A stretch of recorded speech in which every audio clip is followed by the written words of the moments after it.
Yeah.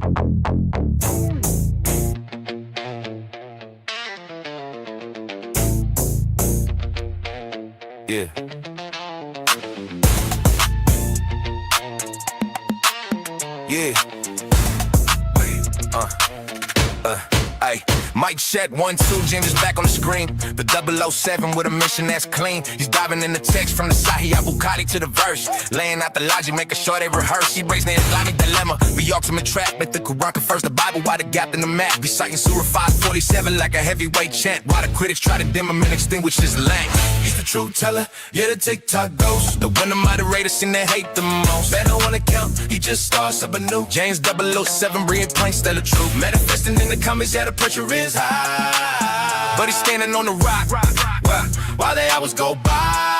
Yeah. They say it's too rude, but he calls it the facts. Navigating TikTok guidelines through the cracks and the hacks. He knows the history better than the ones who complain. Breaking down the sunnah and the surah like rain. The reports start frying when the argument's it. But he's got 1,000 backups. He ain't gonna quit from the kind of cosmological to the life of the prophet. He's got a fire in the spirit and nobody can stop us. So check the live stream. See the numbers start to climb. Another debate, another soul, another time. Tap that screen and share. These Abduls keep blocking me. It's up to you to tap and share. Talk hates me cause I tell the truth. Muslims hate me because they can't refute me. So they do what they do best. They report me. Come get me. I'm protected by the armor of Jesus.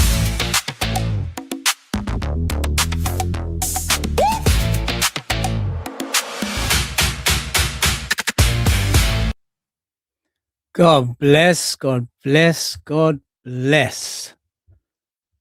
It's Happy Friday. Happy Friday. Today we're doing a new topic called the Kings of Comedy. The Kings of Comedy. That's right. That's right. We're doing the Kings of Comedy. Where do we get the comedy from? Yeah, you may be asking, where does this guy get the Kings of Comedy from? Who do we go to get all the laughs that we have? Where do we go, guys? What do we do to find the Kings of Comedy? We just read. And who are the ones that gave us the Kings of Comedy? Who are the Kings of Comedy? Man, I got hit already with a restriction on TikTok. So happy Friday. Happy Friday, Abduls. Happy Friday. So now the question is, who are the Kings of Comedy and how do we find them and where do we watch them and how do we learn from them? That's right. Where do we go to find the Kings of Comedy? Now, I found some of them Kings of Comedy. Maybe some people called Abu Dawood. Imam Muslim, Sahih Muslim. You've got Sahih Bukhari, Ibn Majah. You got Tirmidhi. When these guys play the comedy, you get sold out, guys. It's absolutely sold out. My man from Tanzania, God bless you. I will be in Tanzania in September, if I'm not mistaken. I will be there in September. So already gifting is denied on TikTok and it's limited to the amount of people that can watch. In this time, I've got three restrictions, TikTok. Thank you so much for giving me your time and your appreciation. Now, talking about time and appreciation, remember, we have to say thank you to the Muslims and what they've given us. The Muslims and what they've given us. And what they've done is that we've got amazing brothers and sisters that what they've done is they've made these videos for us. And the videos that we're going to watch, again, needs very little from me. All I need to do is just play it, and then you guys are going to be chuckling at what they just said. That's right. So let's tappity tap and share. Tap and share. Let me put up the link on the YouTube for those that are wanting to join. You're more than welcome on the YouTube to join. While we're doing that, I've got even another warning over here. MashaAllah. Another warning. They love me. And you guys don't be jealous. Don't be jealous that TikTok sends me these personalized messages telling me that they will do this, that, and the other to me. It's because they like me more than they like you. So boo hoo. Thank you, TikTok, for showing me the love by restricting all my lives. My main account will come back today. In about 2 hours, I think it comes back.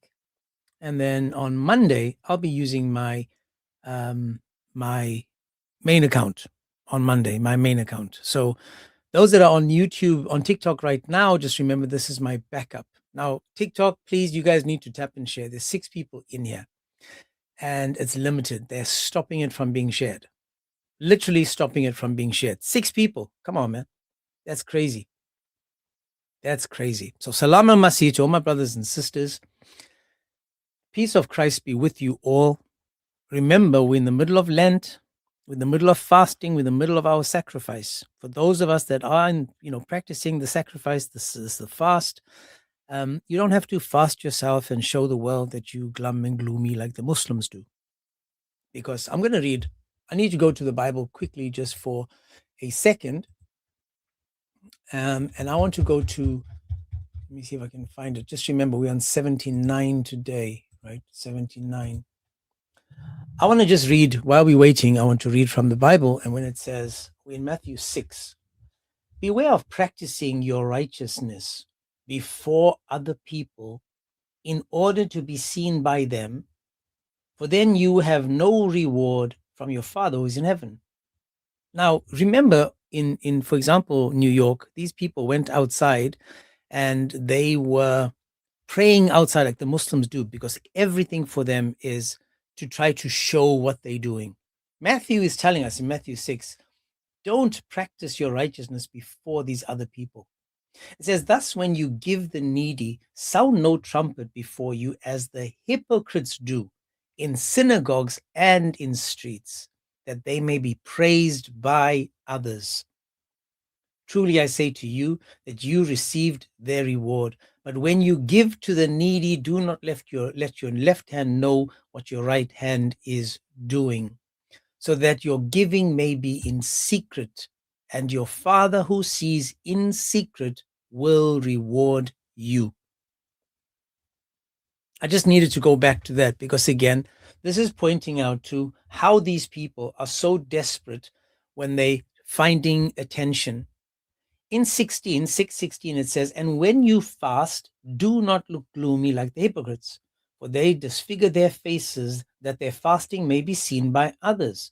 Truly, I say to you, they have received their reward.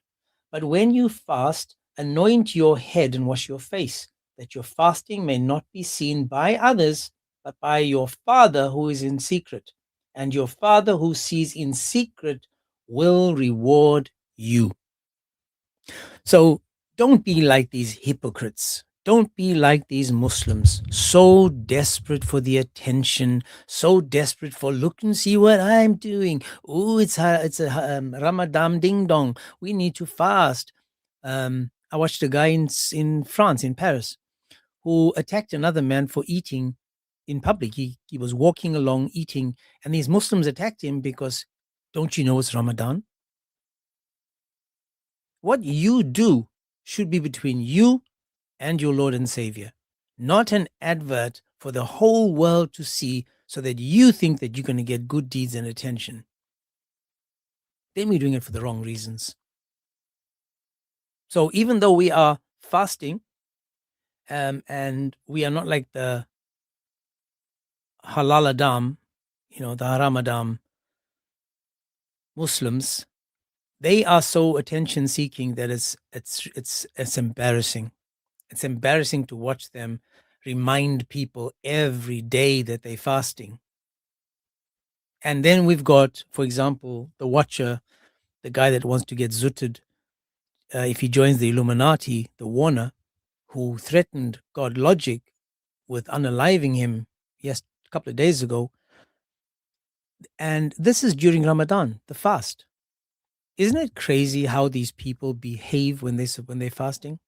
And I was just thinking, not yesterday or the day before, when the guy threatened my life, he's fasting. He swore my mother's VJJ. He's fasting.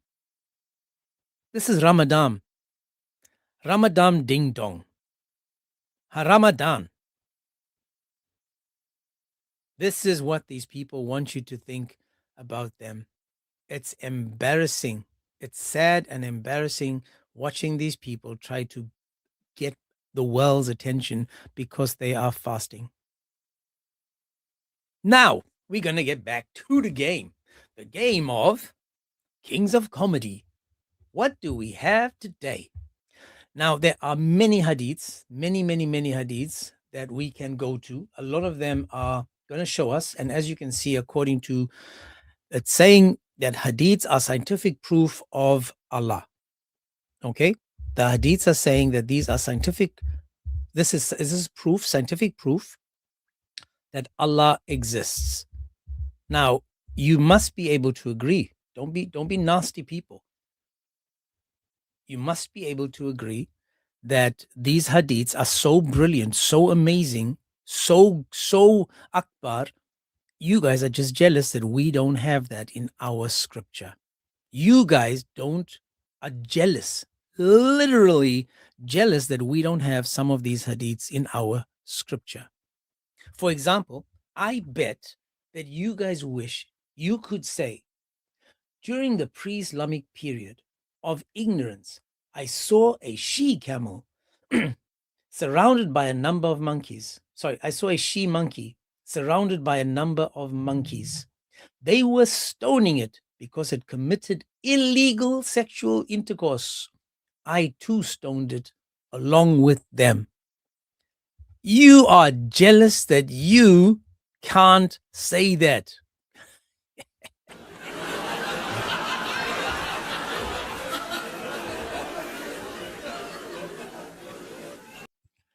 You guys are just jealous that you guys did not have this in your scripture where you can go and stone she-monkeys.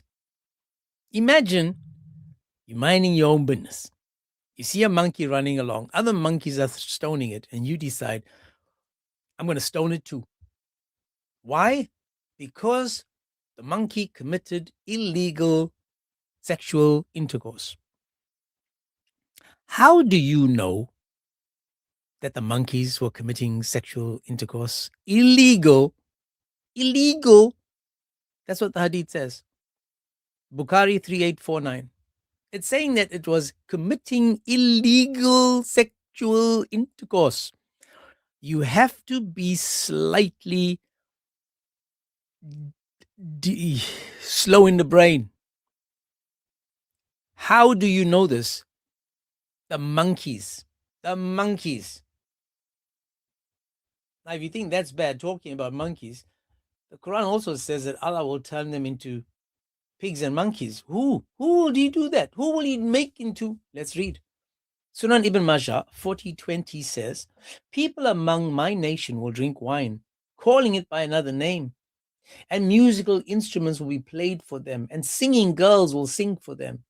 Allah will cause the earth to swallow them up and will turn them into monkeys and pigs.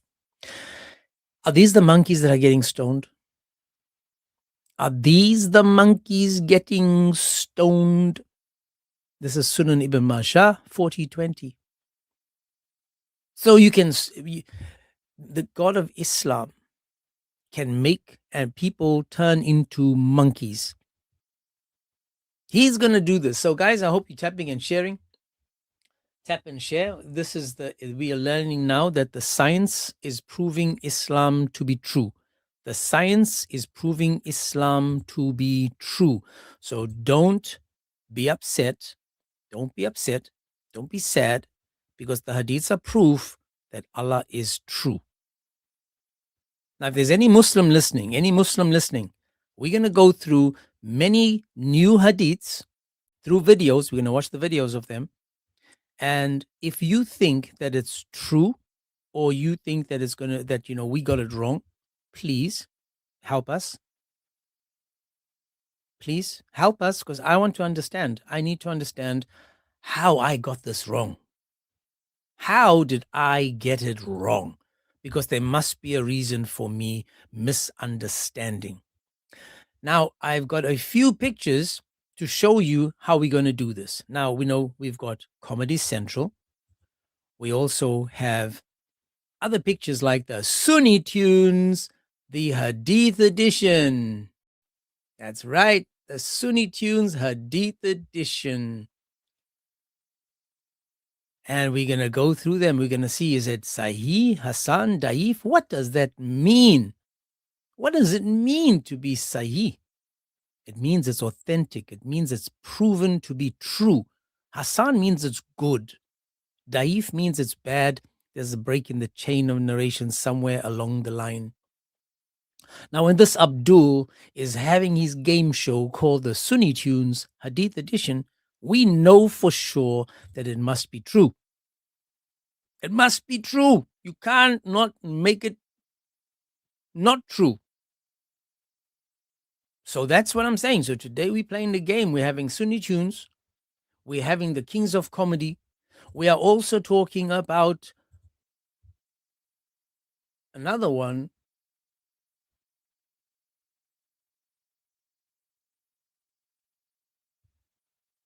And this would be the Simpsons, the Sunni Tunes, the Simpsons. They sitting down at the, they got the Quran, the Hadith book ready. They got the Hadiths ready. They're sitting down. They're just asking the questions. They're hanging on. They're hang on a second, man. We got our book ready. We're going to check with you to see if anything that you said is true.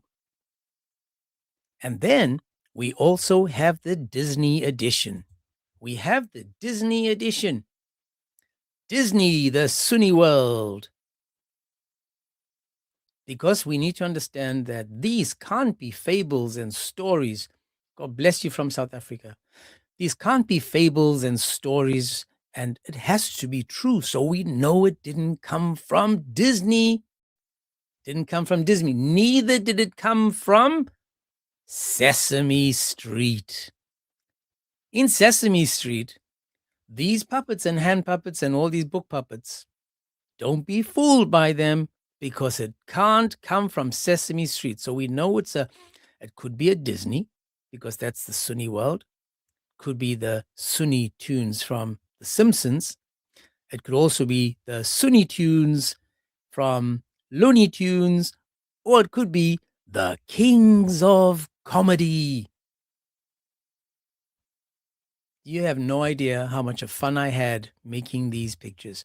How much I had to fight to get these pictures made, because the app I used kept telling me these go against community guidelines. God bless from West Africa. God bless you, man. I actually really appreciate you guys from all over listening to me. I do appreciate it. Thank you so much. But now we got to get going. We have this Comedy Central live at the Apollo as well. I've actually had let me see, where do I have the live at the Apollo? Did I forget that one? I did forget that one, where I made a thing called Live at the Apollo's Comedy Central. But we good. Right now, we need to go and find some of these videos that we are talking about to see, is it true now remember, hadiths prove that Allah is true. Don't be jealous now, because the hadiths are confirming that if these hadiths are true, then Allah is true. Okay? And don't be jealous now. If you see what's in Islam, don't be jealous that you don't have it in your religion. Don't be a hater. So anything. Alrighty. So let me get the videos going, and let's see how we're going to do that.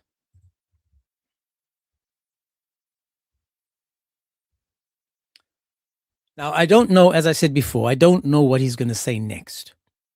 All I know is that the brother that made this account, who is a Muslim, finds all of this to be an absolute joke. Let's see why he doesn't agree with this, because this has to be true since Muhammad or his Sahaba said it. So anything that Allah subhanahu wa ta'ala has prohibited us from doing or looking at or seeing, and whatever's prohibited to do, it's also prohibited to watch. And that makes a lot of movies just purely haram. So even Marabt al-Hajj told me that when he was in Sudan on his way to Hajj, they took him to a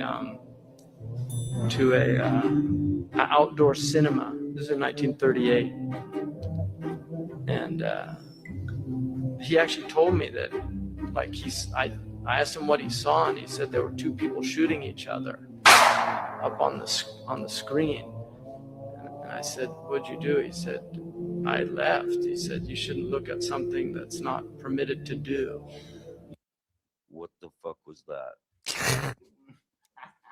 What the fuck was that?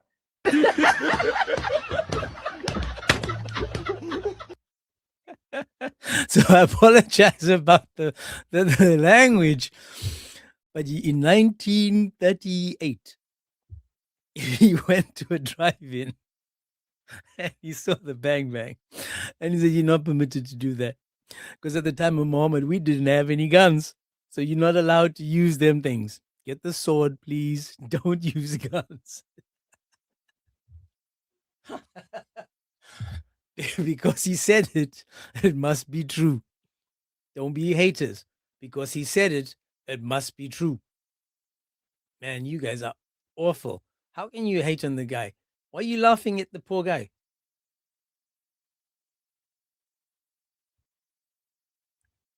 Don't do that to the man. The poor man.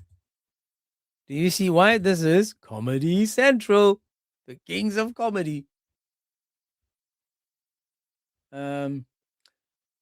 It looks as if let me see. Why isn't this working? Crazy. Anyways, so my TikTok seems to be, they've done something to it. It's not working. They've done something to it.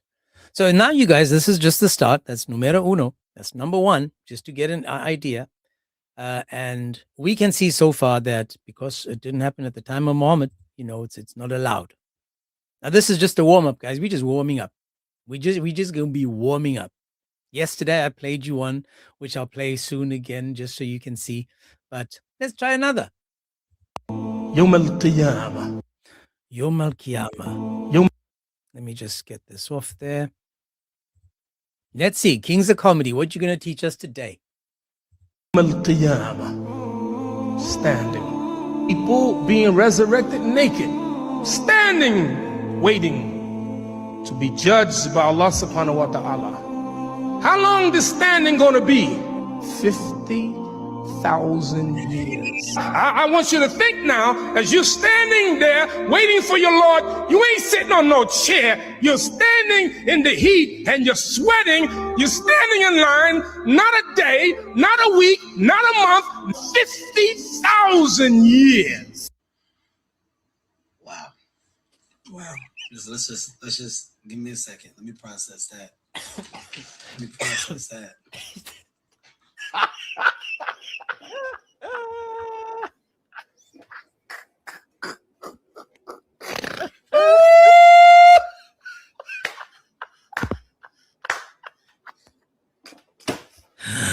Ah, my Lord. Guys, did you see? He said you standing in the heat. Isn't that hellfire when it's so hot? Where are you going to be standing for 50,000 years? Please tell us again, bro. Where? Standing. Where? People being resurrected naked. Standing, waiting to be judged by Allah subhanahu wa ta'ala. How long this standing gonna be? 50,000 years. Oh, my Lord. I want you to think now, as you're standing there waiting for your Lord, you ain't sitting on no chair. You're standing in the heat and you're sweating. You're standing in line, not a day, not a week, not a month, 50,000 years. Hang on. In the heat? In the heat? Hang on. Is this supposed to be in paradise on earth or in hellfire? Because remember, it says in Surah 1971, all Muslims go to hell. All Muslims, where do they go?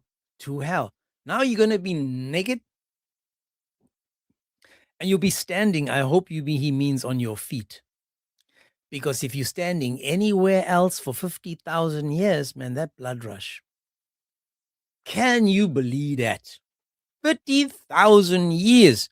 Now, don't be jealous.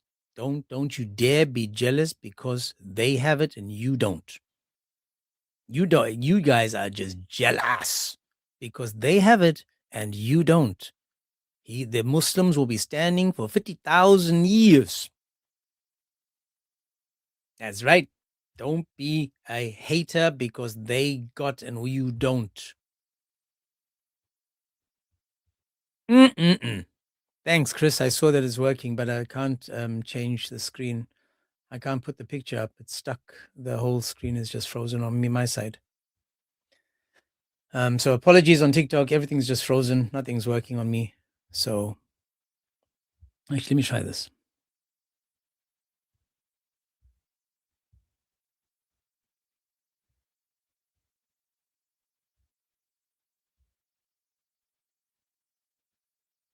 Yeah, not working, but it's okay. So now we know, according to Islam, people will be standing or they'll be standing not a day, not a week, not a month, not a year, but 50,000 years. And you'll be standing in the heat. I got a bad back, man. What you gonna make me stand for, Allah? Come on, man, Allah. What you gonna do, man? What you gonna do when they come for you? So, and again, this is why, if you look at the pictures, these Sesame Street puppets having a laugh. I think that the one that had the biggest laugh was a guy called Muhammad. I think that he made up this stuff so that these people, because he was mocked as a child and he was, he had epilepsy and his own wetness threw him out. His mother didn't want him. His father died 4 years before he was born. I mean, this child suffered from neglect and abuse. Apparently, his uncle slept with him and his cousin slept with him. And, Muslims, don't be mad. We just read. And where do we find it? That's right. In your hadiths, in your scriptures, your books. That's it. That's it. Now, let's try another. Now, I don't know what's coming up. As I said, guys, I don't know what's coming up. Don't know the language they're going to use. If they use the F's and the B's and the bombs and stuff, forgive them. Forgive me. I'm not really paying attention. So The authority of let's get to the next one. The authority of Abu Hurairah radiallahu ta'ala anhu, he said that he heard the Messenger of Allah sallallahu alayhi wa ala alihi wasallam say concerning Habbat al-Sawda, black seed, Shifa'un min kulli da'in illa sam, that it is a cure for every illness except death. He's a liar, a very bad liar.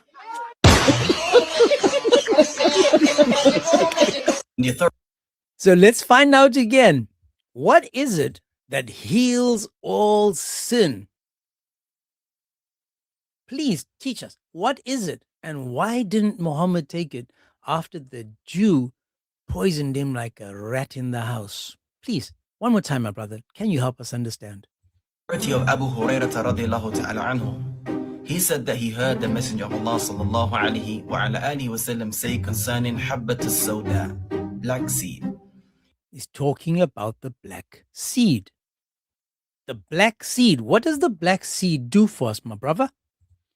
Shifa'un min kulli da'in illa sam, that it is a cure for every illness. Every illness. So death is an illness. It's a cure for every illness except death. MashaAllah. He's a liar, a very bad liar. The authority You guys are evil for laughing. You guys are evil for laughing. How dare you guys laugh? Why are you even smiling at this? This is true. The black seed cures all sicknesses except death, because death is a sickness. But Muhammad forgot this when he was poisoned. Muhammad forgot this. How did he forget this? I mean, he must have been one of those, skip legs day or something, and he just skipped the seed day. The black seed would have saved him from being poisoned, or saved him from the poison. Muslims, as I said, these hadiths must be true and must point to Allah being a true God, correct? This must be true if Allah gave us the black seeds. Does anyone know where we can find the black seeds? I know Junior's an absolute muppet. Does anyone know where we can find the black seeds, and why isn't it handed out to people across the world, since Islam is true? Since the hadiths prove that Islam is true, and because Muhammad said it, it must be true. You TikTok, I've got too many attacks now on hate speech. Go to the YouTube, the Agents 007. I don't have any more accounts. After this, I've only got my troll accounts, and I'm not going to go live on those. If the TikTok stops, there's only 12 people. It's crazy. If the TikTok stops as well, go to the Agents 007. It's the restrictions are saying that it's hate speech. It's not going to be shared. It's not going to be accepting gifts. There's just so many. So TikTok, please, if you can, go to the YouTube, the Agents 007. The link is in the bio. Link is in the bio. So if the account goes, I can't come back live on TikTok until after 4 o'clock my time. So unfortunately. So now with the black seeds that's supposed to heal, Muhammad forgot about them, and they are not handing them out. They're not. I haven't seen anywhere where we can find these black seeds that will cure any sickness. Why do we still have sickness today, like cancer? Why? But Allah is saying that it must be true because Muhammad said it. If Muhammad said it, Allah said it. If Allah said it, Muhammad said it, meaning that it's true. The God of the Muslims, Muhammad, and the God of Islam, Allah, when they say it, true. Sorry. Water.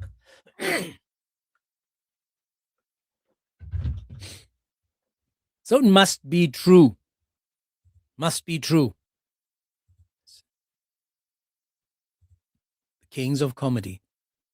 The kings of comedy. Famous. Let's try another. Famous hadith. Our Prophet was invited into a garden to eat some food and whatnot. And he's sitting down and a camel comes and starts crying in front of him. Famous hadith in Sirah books and Bukhari and others. And it starts making the noises of a camel, grunting of a camel. And our Prophet pats the camel, hugs the camel. And then he says, where's the owner of the camel? He said, Ya Rasulullah, I am the owner. He said, the camel has complained to me that you beat it and you overwork it and you do not feed it. Fear Allah with regards to these creatures who cannot express themselves. What are you saying? What are you saying? What is he saying?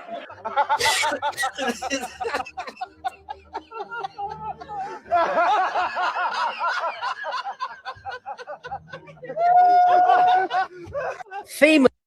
Oh my Lord. You guys are so, this has to be true. That Muhammad, like Harry Potter spoke pastel tongue, like the snake. Muhammad spoke camel. Because remember, there's a hadith that said that when he used to receive revelations, he used to grunt like a camel. So this dude was grunting like a camel. What we misunderstood was he was actually speaking to us in camel. And there were probably people that understood the camel, and they translated these grunts, and then they gave us the hadiths. So now, don't be jealous because Momo can speak camel. And not only that, he understands the camel, and he called the guy out for the camel. Stop hating Islam. This has to be true. Hadiths are proof that Allah is true. And if Muhammad could speak and talk to camels, then it can only be by the will of Allah. Don't be jealous. Let's try again. What did he say? What did he say?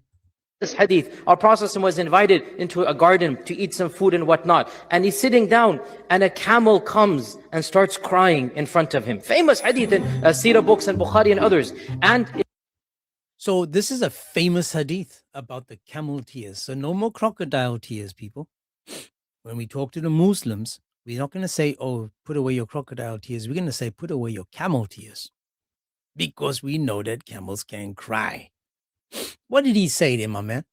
It starts making the noises of a camel, grunting of a camel. And our Prophet ﷺ pats the camel, hugs the camel. Now, I've heard of tree huggers. I've heard of, people that like to get hugged. But he goes and he hugs the camel. He hugs it, man. This guy is so compassionate. You don't hate. This guy is compassionate. He's compassionate, he's loving, and he's showing feelings, emotions. Sorry, my brother, continue. And then he says, where's the owner of the camel? He said, Ya Why didn't the camel just tell him who the owner is? But sorry for interrupting. Rasulullah, I am the owner. He said, the camel has complained to me that you beat it and you overwork it. And I'm sorry. Can you imagine sitting down now, 1400 years ago, you and your boys sitting down in a circle, eating off the same banana leaf, and you all, got your fingers, and you're supposed to, according to Islam, if you can't eat your food, let the guy next to you lick your fingers because the blessings might be on the fingers of the food, all that rubbish. All that wisdom. So now he's sitting down with the boys. You go to the camel, you hug the camel, you come back, and you say to the people sitting down, hey, the camel just told me that you are beating the camel and you're mistreating it. You tell me that the people sitting down there are not going to look up at you and just spit the food out the mouth and laugh at the stupidity of what you just said? But these guys were like, whoa, man, that dung I smoked yesterday, man, that must be some good stuff because this dude's talking to camels. You can't make this up. Imagine sitting there listening to a dude come and tell you, hang on a second, the camel just told me this. Muslims, this has to be true, right? This has to be true because the hadiths are pointing to Allah, correct? And Muhammad spoke camel, so it has to be true. There we go. The hadiths are scientific proof of Allah's existence. MashaAllah. What else did he say there, my brother? you do not feed it. Fear Allah with regards to these creatures who cannot express themselves. Hang on. They can't express themselves, but they just spoke to you. Make it make sense. They can't express themselves, but they just spoke to you, Muhammad. Now remember, the camel was made from Satan. According to Islam, according to the Hadith, the camel is made from Satan. It says, don't pray where the camel sleeps because that's where Satan is, because the camel is made from Satan. But you can eat it. You can eat it. I am blessed. I have a guy that's just joined on TikTok, on YouTube, called the Hadith Defender. Welcome in, my brother. God bless you. How are you, sir? What's up, man? How are you? Can you hear me? Yes, I can. Loud and clear. Okay. So tell me, mhm. you actually believe the hadith I just showed now? Yeah, we believe, like, if the hadith is authentic, then we believe it. I didn't So hear. you I didn't hear believe the that whole thing. Muhammad had a conversation with the camel, and the camel, he said afterwards that the camel couldn't express himself, but Muhammad could understand it, correct? Right, correct, yeah. Okay, so can you just tell me, was that more something Muhammad was known for talking to camels? There was another time a bird complained to him when someone stole one of the babies of the bird. So this is not like unnatural.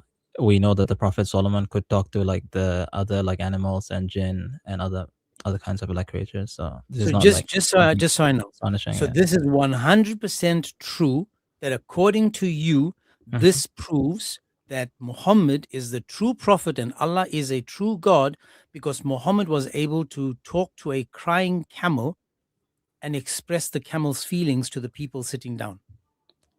This is just one of the like many proofs. Like we don't have to like. I mean, if you think if you're doubting like the authenticity of it, we have to check like how authentic it is. And then if it is authentic, How do then we check? then Hang we on. How do we check? Is it because it says Sahih, it has to be true? I'll tell you why. Like even our weakest hadith, right, is more authentic and more reliable than all of your gospels. Okay. who are written by anonymous sources, by people who never met him, in a language he never spoke. I'm glad you And spoke no, of no, anonymous let me. sources, but I'm trying to understand. I know. I will You are tell you. saying I will that tell you you. can So, prove just to this give to you an be example, right? true. Your gospels are the sayings of Jesus, Again, right? And my brother, everything he you are did. a hadith Yeah, defender. You're not a Bible destroyer, because then you're confusing who Allah truly is. I'm asking you again to defend the hadith and make it make sense. You no said problem. you No can problem. prove that Mhm, Muhammad spoke to a camel and the camel spoke to Muhammad. mhm. Please, how would we check this? So our hadith, our sources, are narrated by people who like lived in his time. We know that they interacted with him. We know like everything about them, like their life history. Like there are people who like interacted with him, lived in that area. We know what they did. We know if they're like honest people or truthful, or they were like dishonest people, because the community was small at the time, right? And then we verify this through like trains of narrations, and there's a lot of other things. And based on that, we grade the hadith. Okay, so So I have to look at if so. here's my Sahih is question the to you. highest level of grading. Sahih Okay, would so here's mean my question authentic. to you. So now, when it comes to the hadiths, do you consider this to be a miracle? Um, you can I mean, I consider this to be just like one of the favors like that God gave him, just like Is the that a Prophet miracle, Solomon. though, that someone can speak to a camel? And remember, the camel that he was hugging is made from Satan, correct? According to another hadith, it says that the camel is made from Satan. So you are saying he goes up and hugs something that came from Satan, that you're not allowed to pray or sleep near the camel because it's made from Satan. And then he goes and hugs and he complains about what the camel is feeling. So you are saying that a camel made from the devil that's complaining to your prophet has to get some sympathy from the Sahaba? Though I don't know if the guy was a Sahaba. It He doesn't might have matter who been. they are. They could be Tom and Jerry. They could be Mickey Mouse, Donald Duck, Goofy, and the gang. It could be everyone from Sesame Street. Not my point. My point is Look, this. my friend. I know You you're trying agree to that the discredit camel, hadith, but according to our the weakest hadith, hadith is stronger than any of your I hear Bible, you. I hear you your trying to gospels. say You that. know that, right? You know that, I'm right? trying Like again, Mark, listen again. Matthew, Luke, and According Paul. to your These are not even Quran, the real names. These are according false to your names that Quran, I know your that you're church, trying, your my people. brother, this is not about you attacking the Bible. You are called Hadith defender. I'm asking you, according to your Bible, your Quran, it says that Muhammad had no miracles. Is this a miracle or is this Real not a names: Mark, miracle? Matthew, Luke, and John, or Paul. I know that you're trying to, I know you're continuing, you're still talking. I muted you. You don't even know that because you're too dumb to understand that. I'm asking you again, since you're a Hadith defender, you know that Hadith is telling us that the camel was created from the devil. Do you agree with that so far? Listen, I don't know what you're talking about. I've never heard of that, like So at then all. why don't you ask me to prove it to you? No, no. Like I mentioned, right? No, no. Hang on a second. Our What do you hadith mean was no, written in no? a time by What people are who you met saying him, no, no for? saw him, Can you, why does the interacted Quran with lie him. and the We Quran know say that, everything about him. Like I again, mentioned. listen, man, again, I'm going to mute you because you're not paying attention. Why does the Quran say that Muhammad performed no miracles? Why does the Quran say that? Well, I don't know if it's fabricated, but anonymous like writers that you The guys make. Quran? Are you stupid? Idiot. I'll try again. The Quran, your book, your God says Muhammad performed no miracles. When they asked him, where are your miracles? Why didn't he say, didn't you see me talk to the camel? Where'd you run to, you coward? Where'd you run to?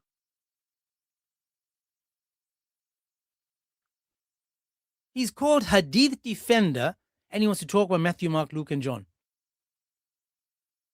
This is what happens when you hold them 10 toes down. These absolute eggs, absolute eggs.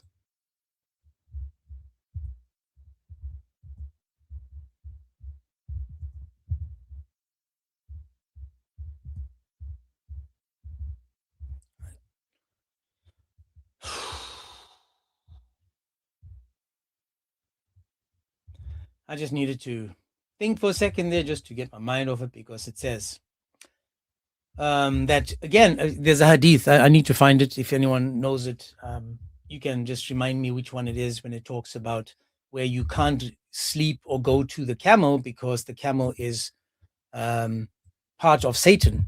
If anyone remembers that hadith, right? So he runs to that, and again, he ignores the fact that his name is Hadith Defender. I find it hilarious, honestly, watching these people. The camel is made from the devil.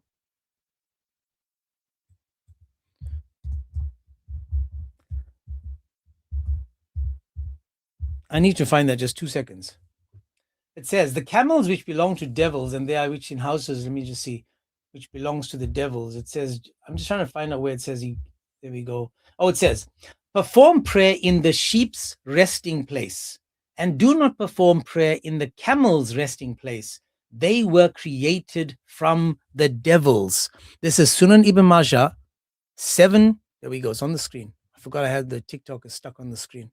So it's on the screen, and it says that the camels were created from the devils. So this guy goes and hugs the camel created from the devil. They are told that they can drink the camel's juice, which is the devil's juice. They are told they can eat the camel. That's devil meat. Do you guys see? In fact, let me put it on the screen. 1 second. I'll put it on the screen because I want you guys to see that we just have it, man. We just read. We just read. Look what it says. The prophet said, perform the prayer in the sheep's resting place and do not perform the prayer in the camel's resting place. Why? For they were created from the devils. The devils, these idiots, believe in this. This is ha ha ha ha ha moment, because these Muppets believe that, yes, the devil, the camels are created from the devil, but you can drink the devil juice. They drinking devil juice, people. They eating devil meat, people. But Muhammad goes and hugs the thing that's created from the devil and then defends it, saying, why are you beating this? Man, if that was made from the devil, sure, you should beat it. This is Islam.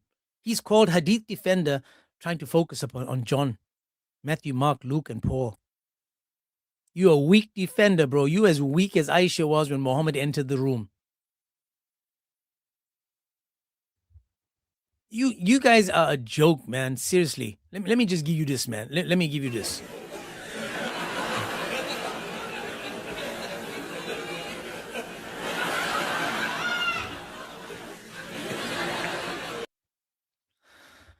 Well done for defending, bro. Well done for defending. All you did was dig a hole even deeper than Muhammad is lying in.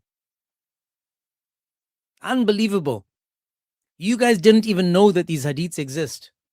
You saying that your Sahih hadith is better than what Matthew, Mark, Luke, and John gave us, yet your Quran quotes them.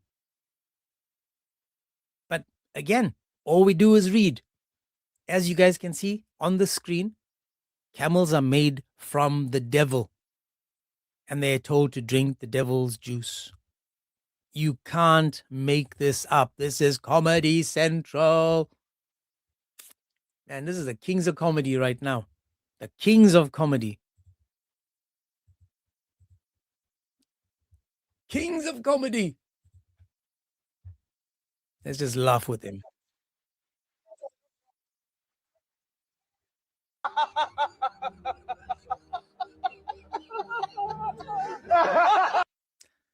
You see how easy it is to school a Muslim? How easy it is to school them. You want to see Sunni tunes? Hang on a second. I got you, man. We're on the Sunni tunes today. The Hadith edition. Just remember that reading these hadiths takes you closer to Allah and proves that Allah exists. The guy went to Matthew, Mark, Luke, and John, yet he's drinking camel juice and defending a dude that tells you to eat camel meat, the meat that comes from Satan. You can't make this up. Ain't no way, man. Ain't no way. Let's go to another. This is why I tell you guys, we don't have to even read it. We just play it. And Sunni Defender over there, now that he saw it, I hope you're taking it home to your family, showing them the next time you have a camel shot, whether it's room temp, whether it's warmed up, whether it's chilled with ice. Just remember, that's the juice of Shaitan, the devil. Next time you're eating a nice piece of camel meat, just remember, you are eating Shaitan. Can't make this up. Sunni Tunes, Kings of Comedy. My children would like to also go to birthday parties and celebrate and so on. I sit them down and I explain to them what the candles are all about. Do you know what the candles on a birthday party are all about? In ancient Europe, when the winters were so bad that people used to go into literal hibernation to keep themselves warm in whatever way they had. And when they would come out, they would count the dead. In order to celebrate the fact that those who are alive have passed through the winter and survived and fought nature, which means nature came to kill us in the form of cold. And because we fought nature and we stayed alive, now we need to defy it by blowing up candles. So it's something that we believe is rooted in the medieval Europe, and it comes with its own satanic origins and so on. But people today say, what's wrong? What's wrong? I'm blowing the candles. But you don't realize it's like an act of worship of the pagans.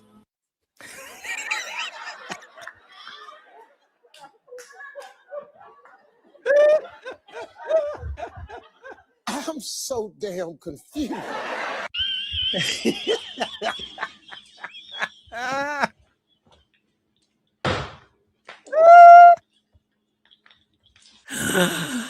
Oh my Lord. So the people used to go into their homes and light candles to keep warm. My children would like to also go to birthday parties and celebrate and so on. I sit them down and I explain to them what the candles are all about. Do you know?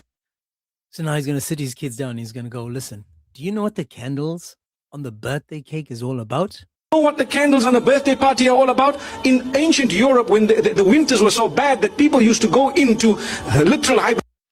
They used to go into literal hibernation. They used to hide, never come out. They used to make children to keep warm.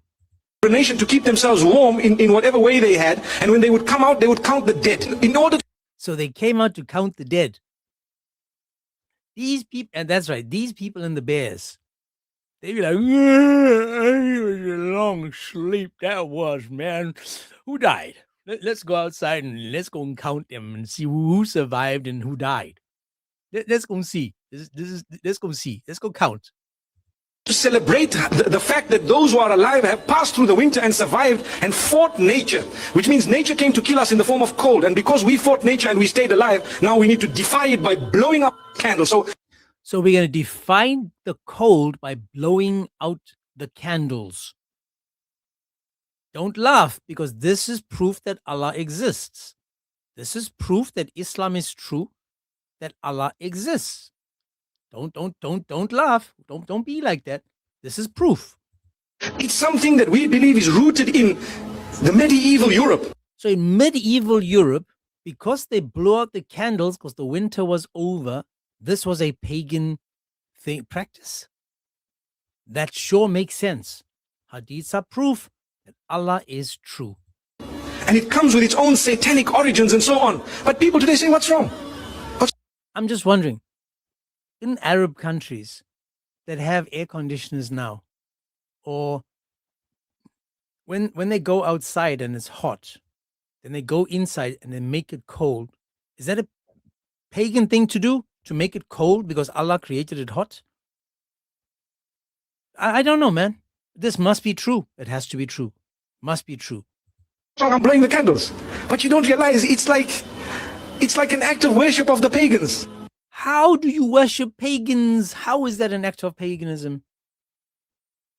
That's a stand-up comedy by Mufti Gufti Menk. Thank you. I stole that from you. From Gufti Menk. Where is the Hadith defender now? Hadith defender. Why did you run faster than Aisha did with her little legs? Why'd you run? Isn't this fun, learning Islam from the Muslims? Isn't this fun, knowing that this is what Islam has shared with the world so that we can better ourselves? I mean, can you imagine if we didn't have all this, how backward we would be? How silly we would be by not knowing this, not knowing that Muhammad could talk to camels. How silly are we that we don't know these things? But there's more to come.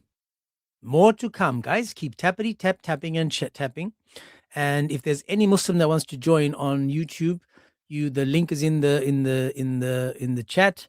You just click on that. You don't need to download anything. You just click on that and you can come up. All we want to know, man, is make it make sense. There's no need to tell me what the Bible said and whether Matthew wrote Matthew and who the authors are. That's not the topic. The topic is the hadiths are proof that Allah is true. Do you agree with that? It has to be true. It must be true. My Lord, it has to be true. Let's watch another, because I mean, I'm I'm all for learning today. I'm all for learning, and this is what Islam has taught us. You guys must read, but because we smarter than them, we can just watch. We can learn from watching because they've given it to us. The Prophet's hadith, alayhi salatu wassalam, which was narrated by Bukhari and Muslim and others, he said,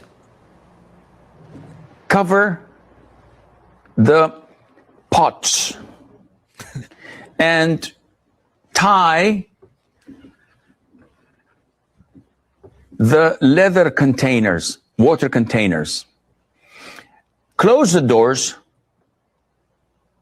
put off your lanterns, because the devil does not untie a water container, does not open a closed door, and does not uncover a covered pot.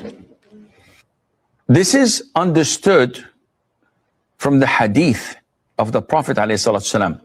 When someone enters the house and he closes the door of the house saying Bismillah, the shaitan, the devil, tells his companions, we cannot spend the night here. And when he eats his dinner and says Bismillah, the shaitan tells his companions, we've lost dinner and we've lost a sleeping place. So this protects us from the shaitan, to say Bismillah. These people are crazy. There's something wrong with them. There's something wrong with them.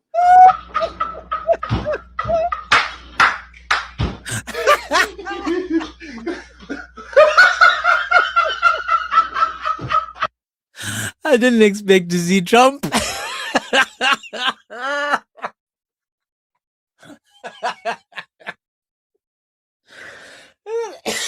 Oh my goodness. Oh my goodness. I want to show you guys something else. Oh. So he said that that if you close the door, they're not coming in. So on the screen on TikTok, you can see there's another hadith, and I'm going to show it to you guys. And then we're going to play it again. First, let me just read this from Sir Gecko. Thank you so much. It says, the seeds are next to the Injil somewhere. Definitely, man. Thank you for that, my brother. But let me just show you guys this. So remember what he said now. Remember what he said. Close the door. But if you go back to the hadith, it says, the messenger mentioned bedding and said, there should be bedding for a man, bedding for his wife, a third for the guest, and the fourth for the devil. So already in Muslim homes, and it's Sahih, in Muslim homes, you must have a bed for the devil. For the devil. For the devil. So it doesn't matter you closing your door. The dude's got his own keys. He's going to walk into your house anyways. He's going to be like, hey, I'm coming home. You know, why'd you lock the door? I'm coming in anyway. I live in your nose, dude. I'll piss in your ear, man. What's wrong with you? I can come and go as I wish. So you guys, Muslims, have a bed for your devil in your own homes. Imagine now in Speaker's Corner, they were actually asking these guys, these Star boys, about this, asking him, why do you need a fourth bed in your home for the devil? Why? What's the point?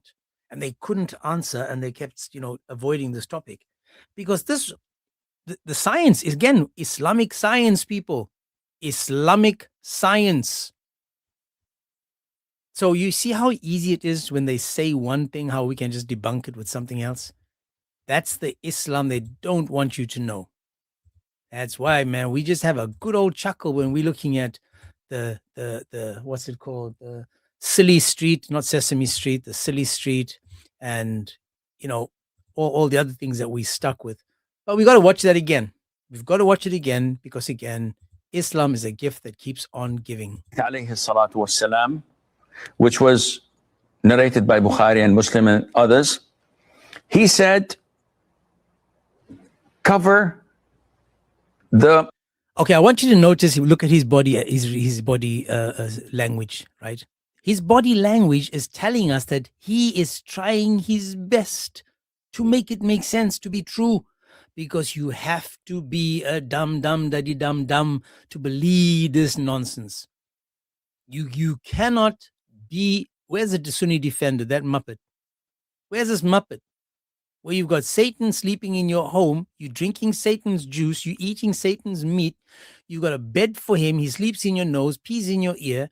Man, what a weird relationship you have with the Satan. Now, pots and tie the leather containers, water containers. Close the doors, put off your lanterns, because the devil does not untie a water container, does not open a closed door, and does not uncover a covered pot. This is understood from the hadith of the Prophet ﷺ. When someone enters the house and he closes the door of the house saying Bismillah, the shaitan, the devil, tells his companions, we cannot spend the night here. now he's got, I mean, look at this, man. The bed is for the devil, but this dude is having a house party.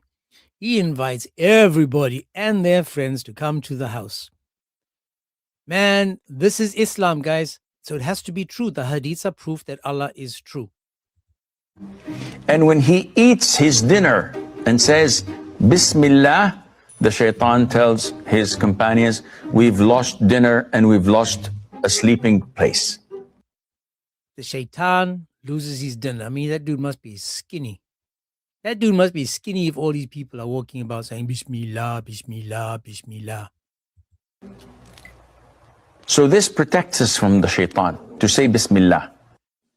These people are crazy. There's something wrong with them. There's something wrong with them.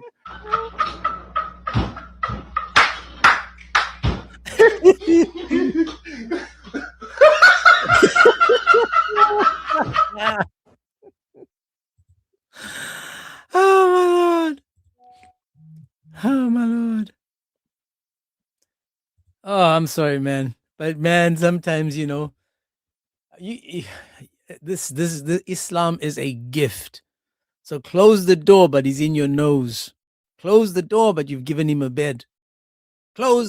Walk in the toilet with your left foot, and he magically appears. He magically appears if you step in the toilet with your left foot.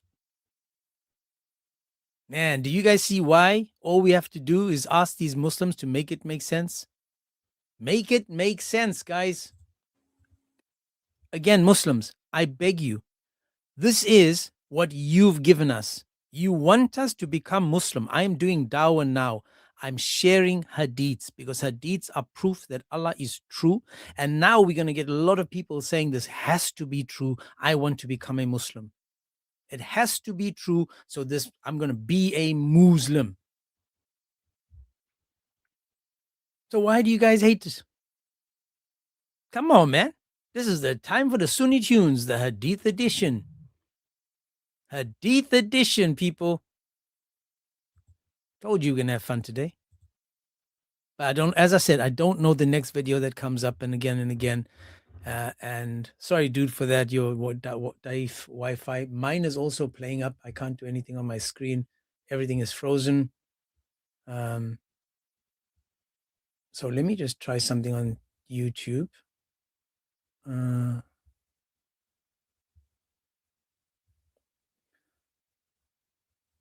Okay. Anyways, let me try another video. So I don't know what they're going to say because I don't remember each and every single one of them. So let's see. I'm watching with you. We're watching together. So the Prophet said, alayhi salatu wasalam, the righteous dream, that is a good dream, is from Allah, and the bad dream is from the devil. So if anyone sees something which pleases him, then he should only relate it to one whom he loves. Now, that there is a number of hadiths and long hadiths. The Sheikh says, summary of what to do upon having a bad dream are the followings. 1, spit on your left 3 times. 2, seek refuge in Allah from shaitan and the evil of what you saw 3 times. Do not relate it, do not say it to anyone. 4, turn and sleep on the opposite side to which you were sleeping on previously.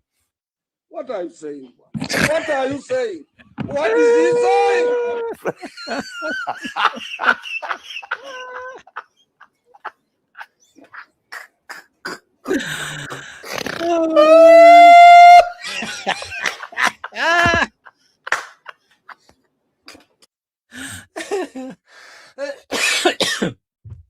Now imagine if your wife is sleeping on your left-hand side and you wake up in the middle of the night and you're like, and she's like, man, what you gonna do that for? And she, boom, slap you. You're like, what'd you do that for? And you're like, I had a bad dream. Well, what do you mean you can't spit on the left side? And then you change sides and guess what? And she go and spit again. Man, this has to be true, right? What's your name? I saw your name. What we're talking about, where is he? He said something about man worshippers there. So Optimus, you said man God worshippers talking ish. Dude, we are not saying it. This is an imam saying it. You attacking man God worshippers, but you believe that when you have a bad dream, you must spit on the person next to you. Your wife is sleeping on your left-hand side. So you go, poof, poof, poof. You want to believe this? Request up, Optimus. Request up and tell us how this is all true, because you must have the hikmah. You must have the hikmah, not the hiccups. In fact, you just caused me to play this one more time. Let's see. So the Prophet said, alayhi salatu wasalam, the righteous dream, that is a good dream, is from Allah, and the bad dream is from the devil. So if anyone sees something which pleases him, then he should only relate it Come on, Optimus. to one Don't be shy. whom he loves. Now, that there is a number of hadiths and long hadiths. The Sheikh says, summary of what to do upon having a bad dream are the followings. 1, spit on your left 3 times. Spit on your Optimus. Spit on your left 3 times. Doof, doof, doof. 3 times, Optimus. You're having a bad dream. Doof, doof, doof. Hang on, Optimus. Doof, doof, doof. Your wife next to you, man. She wake up in the morning. She looked. She was in a big party, you know, in a Diddy party, all covered up in the. Doof, doof, doof. Can you believe that, Optimus? You spat so many times during that night when you had so many bad dreams. She was covered in it, man. Doof, doof, doof. That's what you want us to believe, right? That's what you Muslims want us to believe. Now, how is it possible that Shaitan, who you just said Bismillah to, supposed to leave the house, so Shaitan can have the power of Allah and cause you to have bad dreams? How does Shaitan have that power? Who gave Shaitan that amazing power that he can influence you? I mean, over here it says that if you close the door, Shaitan can't come in your room or in your house, but he's able to enter your mind. Shaitan is able to come. He's so amazing. He can do something Allah can't, because he can be in places Allah can't be, because Allah's stuck above his throne. Shaitan is everywhere, like in your nose. I mean, Optimus, you knew that when you woke up this morning, you had an itchy nose. That's because Shaitan that was sleeping in your nose was scratching his backside. So because he was moving the hair in your nostril, you got itchy. When you were rubbing your nose there, that's because Shaitan was in there. And when he peed in your ear this morning, when he peed and you could feel it running down your ear, That's right, man. That's right. And all we're doing, Optimus, is reading your hadiths. Say what you want. This is your hadiths that you are claiming came from God to this PDF guy that you are following. You are following a guy that told you this. MashaAllah. You can't make this up. This is why we're talking about Dawood, Muslim, Bukhari, Majah, and Tirmidhi, the kings of comedy. These guys are the kings of comedy. They've given us stuff to chuckle the entire day. I mean, people are working. People are sitting at work today with a headset on, having a giggle at what your God has given the Muslims. At what your God has given the Muslims, bro. You think he came with something smart? You think he came with something exciting and something special? No, man. What did he come with? This rubbish. This nonsense. I don't mind if I had 1 sub or 0 subs. You are here, Optimus, and you are listening to me point out the crap that's in your books, the rubbish that your God gave that guy on earth, the rubbish that Satan sleeps in your nose, the rubbish that Satan pees in your ear. Optimus, I'm so glad that it's being rubbed in your face. Hubal, the moon god. I know you're laughing at Islam, brother. You're laughing at Islam. Let's laugh again together. You know, the Prophet Let's laugh again. Look what we're going to laugh now at the Prophet Muhammad. Watch and learn, my brother. Watch and learn. You know, the Prophet Muhammad, peace be upon him, told us that when you go to sleep, the shaitan comes and ties 3 knots on the back of your head, and he whispers to those knots each time, sleep a long sleep. Whispers to you like that. Prophet, peace be upon him, said, when you wake up and you mention Allah, you make dhikr such as ashhadu an la ilaha illallah, or asbahna wa asbah al-mulku lillah, the morning dua, he said 1 knot is untied. Then when you make wudu, the 2nd knot is untied. And when you pray fajr, your 3rd knot is untied. Then he said something interesting. If you stay up the rest of the day, you will feel energetic, you will feel motivated, happier, and more productive. He said, but if you go back to sleep and obey those 3 knots, then the rest of your day will be lethargic and you'll be actually less productive and less happier. The hadith is in Bukhari and Muslim.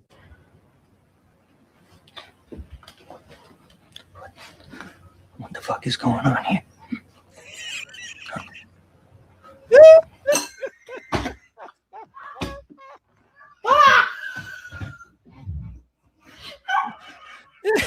You know, just remember, what did he say earlier? That shaitan can't untie knots that's around the pots, right? He says shaitan can't untie knots that's around the pots and around whatever else he said, but he knows how to tie knots. So he knows how to tie knots, but he can't untie knots. So guys, somebody wrote it in the chats. If you have no hair, where's he tying the knots? In your tail? Come on, Optimus. If you got no hair, where does Allah tie the knots? I mean, we watched last week, we watched a guy saying that when you urinate, don't tie a knot with your penis. Don't tie your penis into a knot to stop yourself from dripping the last drops. Optimus, this is your Allah. Naughty shaitan, that's right. It's a very naughty shaitan. Oh my goodness.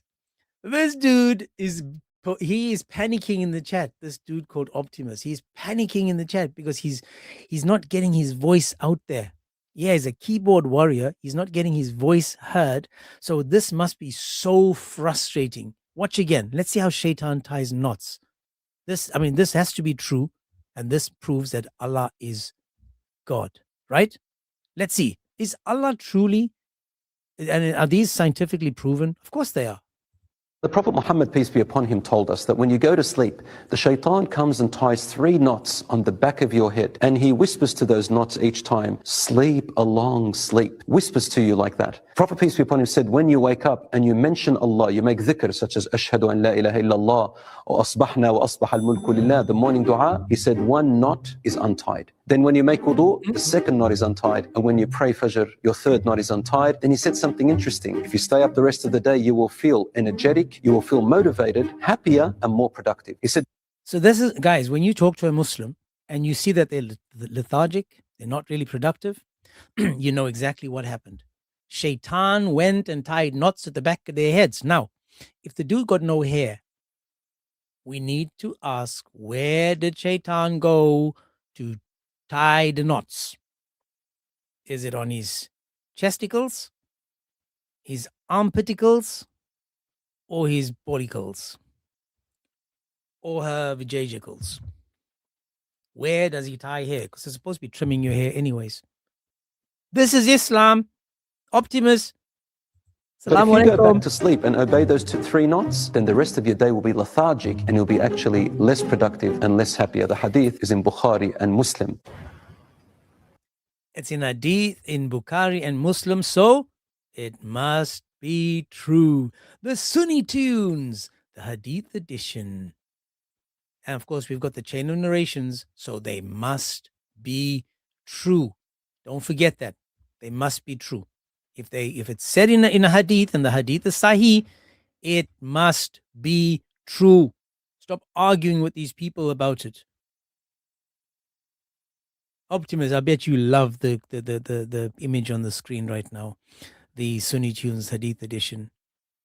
Do you see how we're enjoying ourselves learning about Islam today? That's all we do, man. We're just going to learn about Islam today, and hopefully someone in this live will be like, I do. I sure do. Let's watch another. Al-Junayd al-Baghdadi, he said, oh, sorry. Let me, I got to remember my man. What's his name? Optimus. I've got to remember Optimus so he can learn. Now, watch this now. Watch this, Optimus. I hope you're paying attention. Al-Junayd al-Baghdadi, he said, men have walked on the surface of the water through yaqeen. And that happened during the time of Abu Bakr radiallahu anhu. This is the documented historical fact that... I'm sorry. We're going to have to watch that part again. This is a documented historical fact. Documented historical fact. What is a documented historical fact, my brother? Al-Junayd al-Baghdadi, he said, men have walked on the surface of the water through yaqeen. And that happened during the time of Abu Bakr radiallahu anhu. This is the documented historical fact that during the Ridda wars, the wars of apostasy, Sa'd ibn Abi Waqqas pursued them, and they made their way to Bahrain, and they didn't have with them their ships. And Sa'd, he made a dua, and with him were the Muslims. And Abu Hurairah was part of that war, and he documented the fact that they and their horses walked on the face of the sea. And Khalid ibn al-Walid, and this is another documented fact, he consumed poison. When he went to Iraq, they said to him, be careful, Khalid, we fear that your enemies may try to poison you with the poison of Hira. He said, what type of poison? They said, this is one of them. He said, bring it here, Bismillah. Consumed it, and it did not harm him. And Imam al-Dhahabi comments on this by saying, this is what it means to be honored by Allah, and this is the meaning of courage. I'm done. Cut the show. I'm done.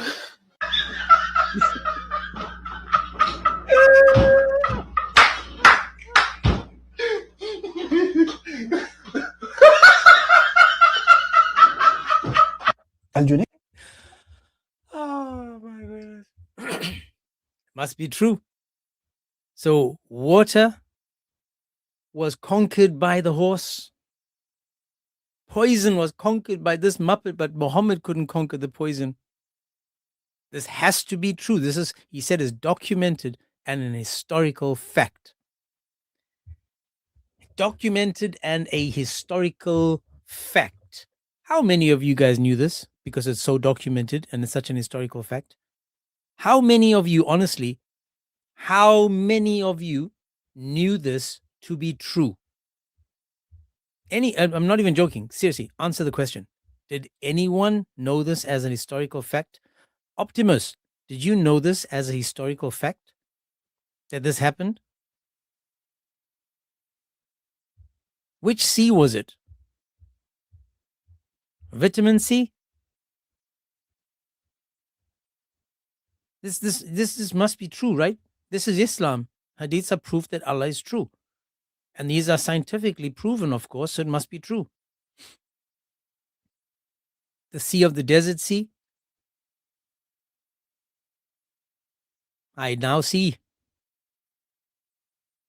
Do you guys see how you've got to dumb yourself down to be a Muslim to believe the rubbish that came out of their mouths? This is a historical fact, proven in history.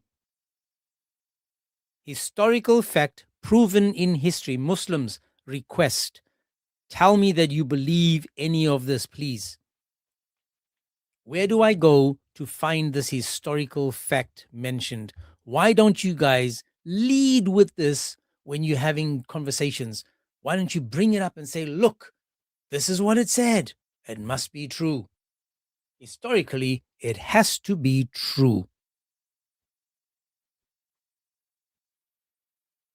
Keep tapping. And if you guys are not following me and subscribe to the channel, guys, please follow and subscribe. Follow and subscribe. If there's anyone that wants to buy me a coffee, there's a link in the bio. You just go up there. It's buy me a coffee. That's just to help us out with the stuff that we need to pay for the StreamYard and other stuff that we do. But if you can have me in your prayers as well, appreciate that. That's more than enough. More than enough. But let's watch another. I mean, how many of you guys are so close to becoming a Muslim now? I bet you guys, you are like on the cusp. You are like leaning towards becoming a Muslim because you know that this must be true. You know it's almost 100% true. It's 99.9% true now. We're just waiting for a Muslim to come up to confirm it. We had a guy called Defender of Hadith who ran from the Hadiths.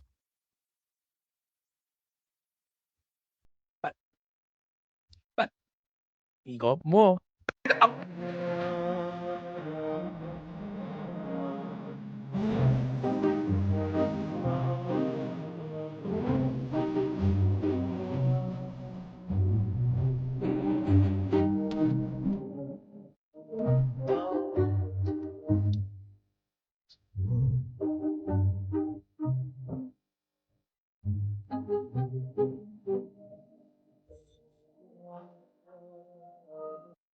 What are you saying?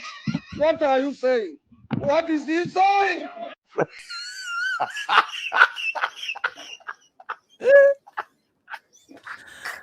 Oh, my goodness.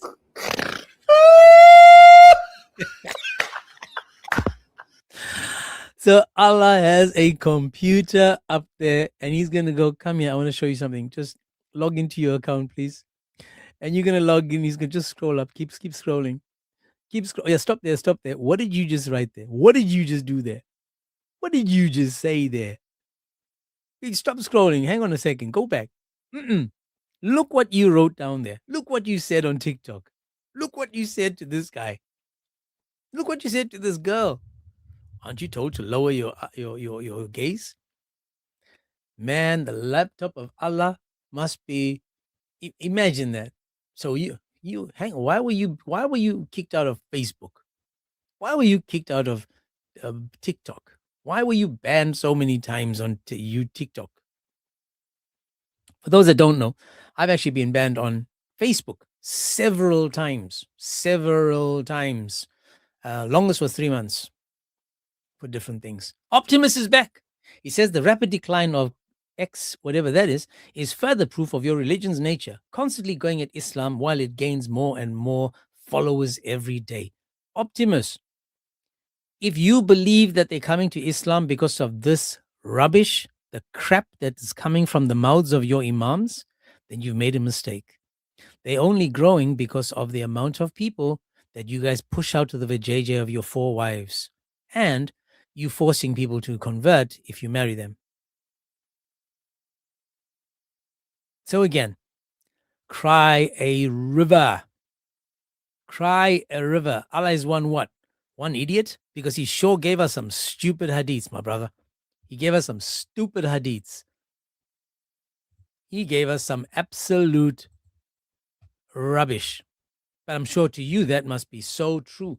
I mean, it's true that Satan sleeps in my nose. It's true, innit? Innit, Optimus?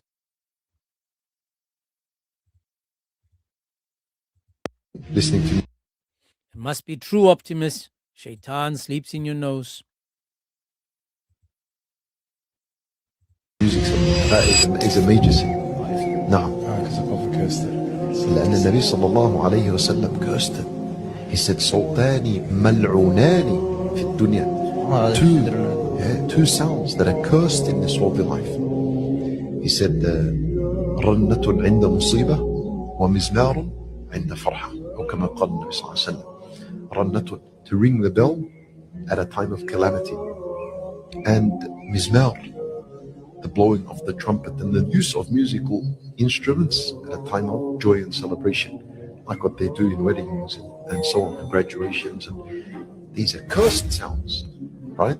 And even the hadith of listening to the music, and then the molten or the iron being poured, يصب في آذانهم الآنك يوم القيامة, the anuk, which is the iron that is poured into the ear.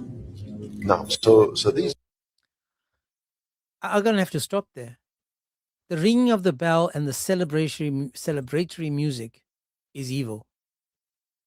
The ringing of the bell, and yet Muhammad said, I receive revelation when the sound of the ringing bell comes to me. Muhammad, how do you get revelation? Comes to me in the sound of a ringing bell. Hang on, isn't the ringing bell the musical instrument of Satan? Yes! Did you guys know that? Another one, let me show it to you, right? Watch this. Now, remember what he just said. Now, musical, I'm going to write it in instrument.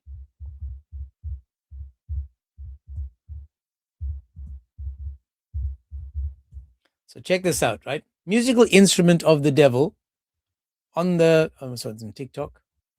Let's see. Let me remove this and show you guys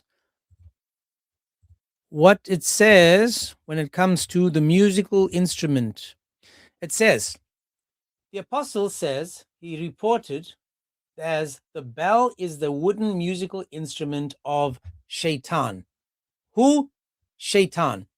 The bell is the wooden musical instrument of Shaitan. The bell is the musical instrument of Shaitan. Now, let's see, right? Muhammad, how do you get revelation?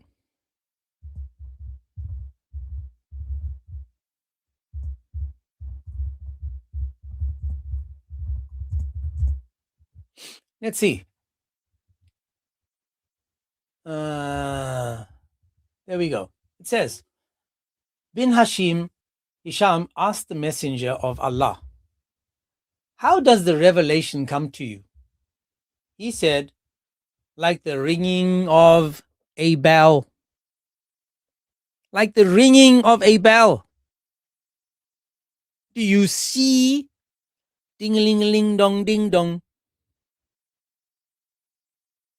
That's right. Quran only fans, he's 100% right when he says that the ring of the bell, that might be the cause of him having his epilepsy. But notice now, the bell is bad.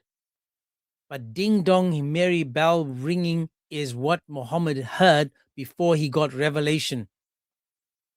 The sound of the bell. How do you get the revelation? Comes to me like the sound of a ringing bell. Hang on a second. Didn't you just say that the bell is the musical instrument of Shaitan? Didn't you just say that, Mo? Come on, Mo. What are you saying, man? What are you saying, man?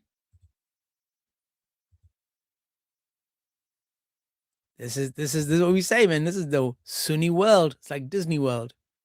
It's like Disney World, man. It's just fairy tales and rubbish. Fairy tales and rubbish. That's what they're giving us. Fairy tales and rubbish. Nonsense. Any one of you that believes in this stuff, go get yourself checked. Fairy tales and rubbish.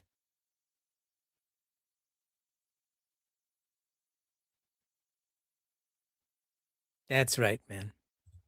Let's just keep going. Hang on a second. Hang on. Let me just put this up here. God bless you, brother. This is from Magdalene Malarvilivualu 1694. God bless you.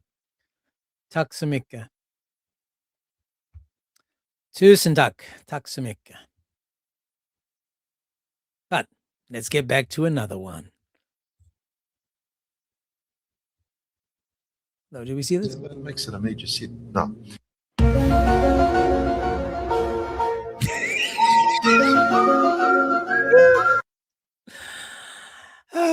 goodness, I'm going to be hit with so many copyrights for all the stuff that I'm putting on.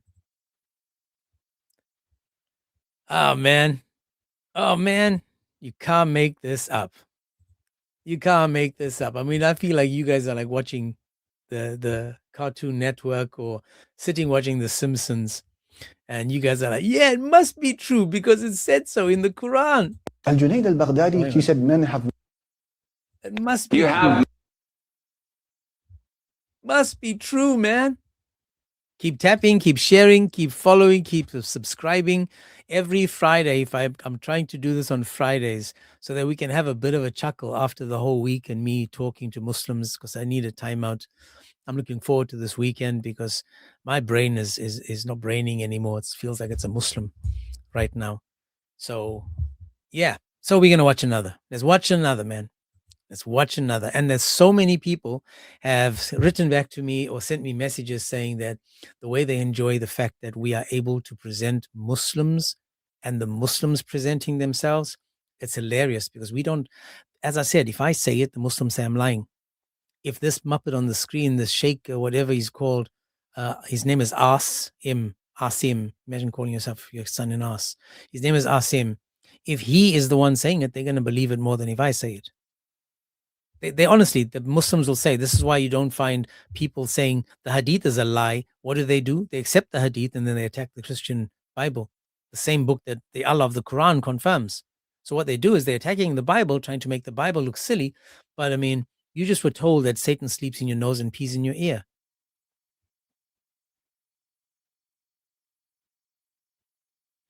Oh, I didn't see that. Look at that. He says, James, the Simpsons style parody cartoon has a cat on the Quran. We know that's impossible. Wow, I didn't see that. I just made it. In fact, let me just stop this roll, the banner. Watch this. Let me just stop the banner. And then, oh my goodness, oh my goodness. Oh my goodness. I didn't see that. Well spotted, mate. Well spotted. Muslims, you're more than welcome to request. More than welcome. If not, we just go and listen. You have men and women mixing in weddings. The groom comes in front of all the women and the bride comes wearing her haram dress, no hijab, exposing every aura possible. And she sits in front of non-mahram men, clicking photos, enjoying what they're seeing. And the poor cow next to her is just smiling and proud. Yeah, this is my wife. Ya akhi, fear Allah. Don't you feel like that you're not a man anymore? Where is your jealousy? Let alone, where is your Islam? What are you saying? What are you saying? What is he saying?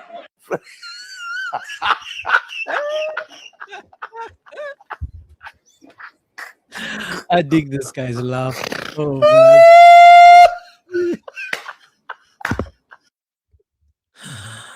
Oh man, this guy's laugh is contagious.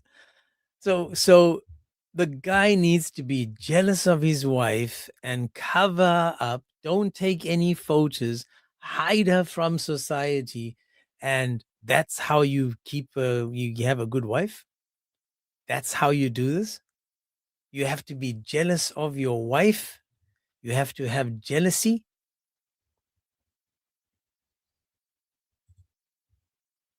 You have to have jealousy? Serious?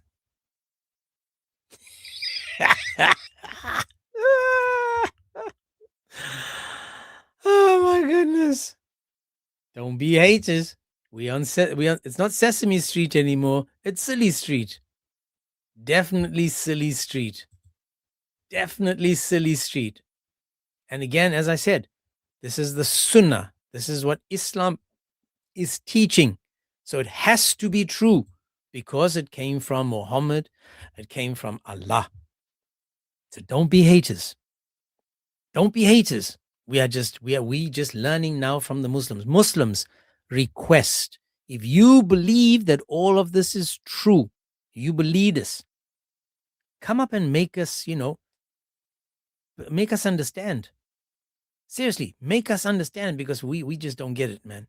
I don't think there's anyone over here that's actually understanding the wisdom in this, because there must be wisdom, man.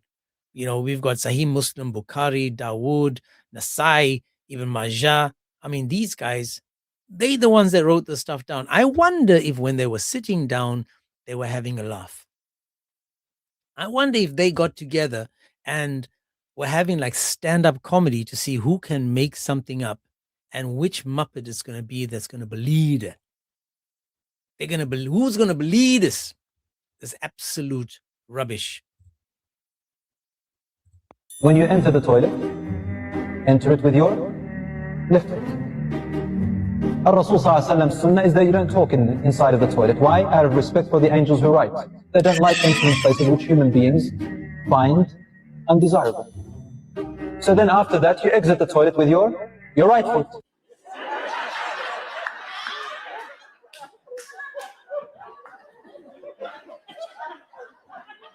I'm so damn confused.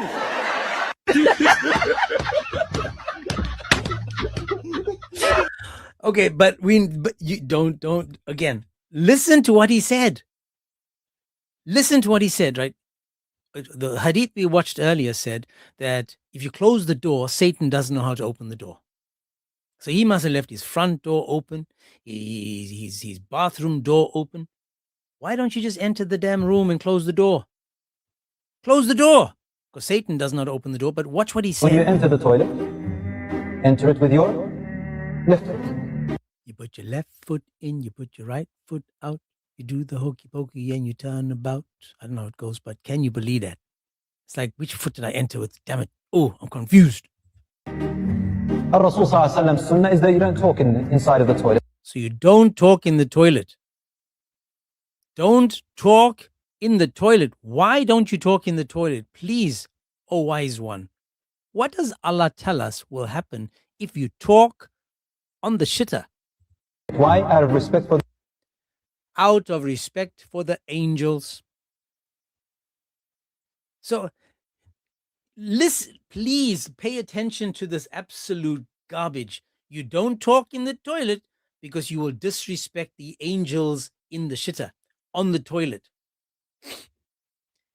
Do you guys, Muslims, this is in your religion.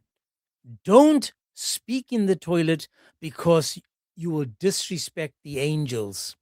The angels who write. They don't like the angels who write. You're going to disrespect the angels who are there to write. What are they writing? Oh, hang on, he entered with the right foot. Oh, that's bad. That's bad. Write it down. Oh, he left with the right again. Oh, he entered with the right, he left with the right. So that equals it. So we good. But hang on a second. He sat. He sat on a normal toilet. He didn't do like Crouching Tiger, Hidden Dragon. He sat on a normal toilet. Oh, he used toilet paper. Write it down. He used toilet paper. Hang on a second. And he used his right hand. Oh, no. Okay, he doesn't have a left hand, so that should be allowed. Okay. And he flushed the toilet. He didn't put sand on top of it. Oh, my goodness. Oh, my goodness. He didn't use pebbles, but he used water. Oh, no. Oh, no. What is wrong with him? He used toilet paper instead of pebbles. He used water instead of stones. Oh my Lord. Oh my Lord. So you'll be disrespecting these angels. You'll be disrespecting the angels because they don't like entering the toilet. Like entering places which human beings find undesirable. So then after that, you exit the toilet with your right foot. My word. Now, Muhammad didn't use a 2026 toilet. So meaning that you guys shouldn't be using a 2026 toilet. You should be going outside, finding some sand dune and taking a dump over there using odd number of now when we say that you must enter with your left foot or your right foot, didn't Muhammad have a toilet that he went to? Did Muhammad in the middle of the desert have a toilet that he entered with his left foot or his right foot? Did he have what did he do? Make a square in the sand? And he's like, oh, and with your left foot in and your right foot out. Don't shake the willy because you're not allowed. according to Islam. We saw that last week. After you urinate, don't shake it. Just let it end. It must stop itself. Don't squeeze it out. Don't shake it out. Just let it end according to these people.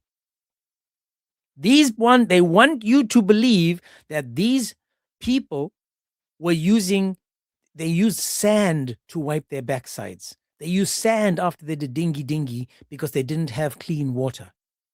These people want you to believe that there's a toilet, that you're opening a door, you're stepping in with your left foot. Why? Because Allah prefers that and left is for Satan. Idiots. The dumbest people on earth has to be this group of people. Without a doubt, you cannot show me anyone other than these people that are this backwards in life, that are this slow. But as I said, this is Sunni tunes. This is the fun. This is the we just laughing at these people of the ridiculousness that Islam has given us. The absolute rubbish and nonsense that they are forcing you to believe. Welcome them into the Western world, people. Open your doors for them. Let them in. When the Prophet... Let's watch another. I hope you guys are enjoying this. I truly am. It's more fun when the Muslims don't request, because remember what the Quran teaches: their silence is consent. So they are saying, literally telling us that they believe in all of this rubbish. So watch Optimus. He's still talking. He says that scientific method comes from the Muslims. Let me pin your. So this is a Muslim. You see that, Optimus? I put you on the big screen. He says the scientific method comes from Muslims.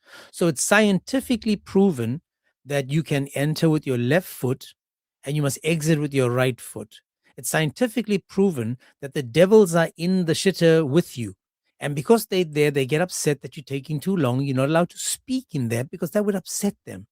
And in there is shaitan. But they're writing down everything you say and do in it. Don't you say so, Optimus? And if you wipe with the wrong hand, ooh, bad on you, bad on you. And if you use toilet paper, ooh, bad on you, bad on you. What should you use? Oh, according to Muhammad, he used stones, pebbles. Hope they weren't sharp because they would have cut his hemorrhoids. So what does he do? He wipes in odd numbers because that's pleasing to Allah. Then he throws the same stone at the shaitan, but unfortunately, there's another Muhammad walking around and he finds the same stone. He just wipes it clean, uses that as reusable toilet paper. So scientifically, you guys are the first ones to reuse stuff. You recycled the stones. You threw the same stones at shaitan after wiping your backside. Well done, Optimus. Well done. Scientifically, you must have hit the nail on the head. Well done, mate. Let's learn from another mu'minun. When the Prophet ﷺ began giving the Friday sermon, he would stand on a stump of a palm tree. The companions, at some point in time, they decided to build him a pulpit. When he left the tree stump and stood for the first time on the pulpit that the companions had built, the entire Friday congregation, all of the companions, they heard noises from the tree stump. They heard it groan out of longing for the Messenger of Allah sallallahu alaihi wasallam. He descended from his pulpit and he went and he hugged the tree. And when he hugged the stump, it made the sound that a little baby makes when it finds consolation in its mother and stops crying. And then it became quiet. And the Prophet sallallahu alaihi wasallam said that if he hadn't hugged it, then it would have continued to groan until the Day of Judgment. Wow. Let's just give me a second. Let me process that.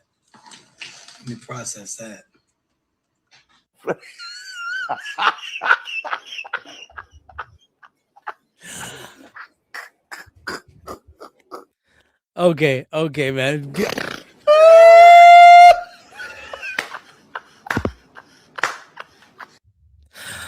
So not only does Muhammad speak to camels and the camels complain to him, these Muppets, Optimus wants us now to believe that Muhammad goes and hugs a dead palm tree that's groaning.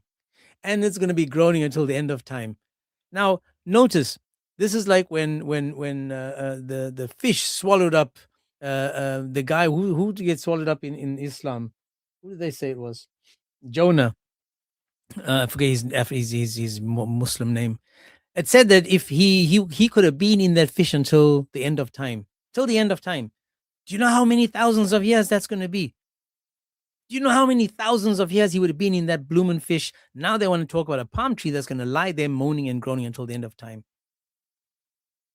You can't make this up. You can't make this up. The ridiculousness. The ridiculousness, man. Optimus, the ridiculousness of your religion, bro. The rubbish that it's giving us. The nonsense it's giving us. This is supposed to be scientifically proven, correct? Correct? Dude, I have had as much fun listening to hadiths as I've had listening to The Simpsons. The Simpsons don't even give me as much joy sometimes listening to you. Listening to you, a God with two right hands. Yes, for those that don't know, in Islam, it teaches that Allah has two right hands. So when he claps like a seal, his hands are on one side of his body. Why? He doesn't have a left hand. He can't wipe his backside. He can't wipe his backside because he's got two left hands. I'm going to show you why stoning for. Now we're gonna learn something new. I don't remember, as I said, don't remember what these guys are gonna say, but you know, Optimus, you're more than welcome to come up. More than welcome, my brother. All you do is you press on the request, and Allah will give you good tidings. Good tidings. Allah will make it worth your while. Sageko says the devil was speaking to his ear. That's right. That's right. So if you want your brownie points, you want good deeds, request up, dude. He says, Ibn Haytham invented the scientific method, you morons.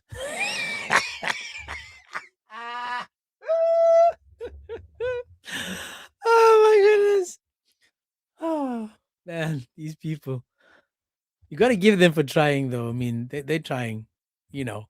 But let's learn again. I'm going to show you why stoning for adultery is intended to be a deterrent before everything else, and why it fulfills both deterrence and retribution properly. In terms of deterrence, for a person to be stoned to death, we said that stoning to death is carried out for adultery of a married person who has had intimacy in an Islamically valid way.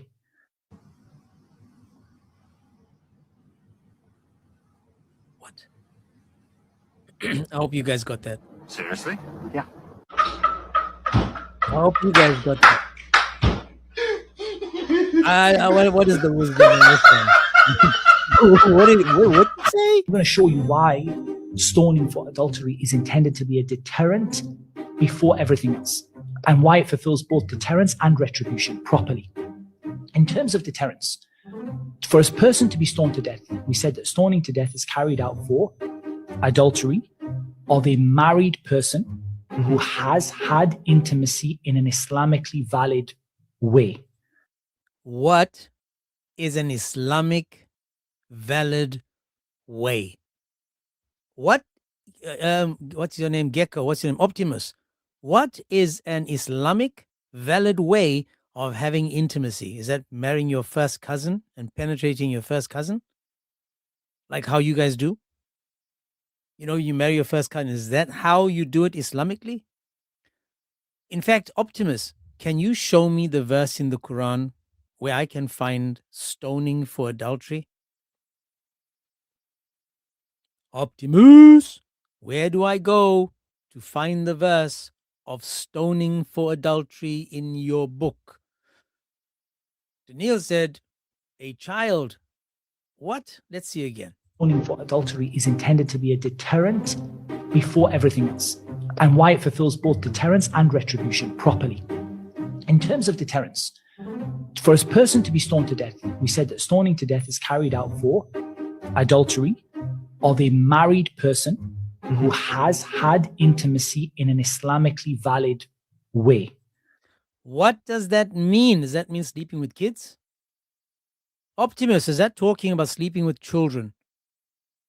Is that what you're saying? Is that the Islamic way of doing things? And where do we find this? Where do we find this? At Disney World? Do we go to Disney World to find this? At Sunni World? Where do we go to find this? You can't, guys, you can't make this up. This is the Islam they want you to come to. Optimus wants you guys to walk away from your common sense and to go to this nonsense. Maybe you want to get zutted? Is that what you're saying? Bring the Muslim lantern, bro. In fact, there's no light in his lantern anymore. He's useless with that no light in his lantern. Bring any of these idiots, all of them. Bring Allah and his 99 attributes, your 99 gods. Bring all of them. Because you are complaining about 3 can't be 1, yet your God is 99 and he's 1. That's how silly you are, Optimus. That's how silly you are. Woman. Watch again, Optimus. We're going to learn about woman now. Don't free mix. Women are by nature fitna. Okay. This one is very interesting. Pay attention as well. You, what's your name? Optimus. Pay attention. He's saying that women are fitna. Fitna. Right? Women are fitna. Optimus, do you believe that women are fitna? I know you're a Muslim, bro. You hear dumb things all the time. I'm asking again, bro. Do you believe that women are fitna? Women are not qualified to talk according to your scriptures. We've got prophets that are female. Do you have any female prophets in your religion? Didn't think so. So do you know what fitna is? Let's learn, guys. Watch this video because this is crazy. Do you agree? Yes or no? So if you agree, raise your hands, please. Okay, only 5% agree. Well, this is the hadith of the Prophet ﷺ. The rest, the 95%, revise your Islam. You have a problem. The Prophet said ﷺ, I have not left behind me any fitna or temptation more harmful to men than women. Why? This is something Allah has placed in women. The Prophet said ﷺ, whenever a woman comes out of her home, Shaitan raises her so that everybody else could see her and be tempted by her. Wow. That's a wow. That's a wow. I want to play that again. So fitna, right? Fitna. The women are fitna, right? And what is fitna? What did he say? To men than women. I have not left behind me any fitna or temptation. Fitna or temptation. So this is not a positive thing for all you Muslim women listening. This isn't a wow, it's fitna. No, listen. Temptation more harmful to men than women. A fitna, a temptation more harmful to men is a woman in Islam. A woman is fitna.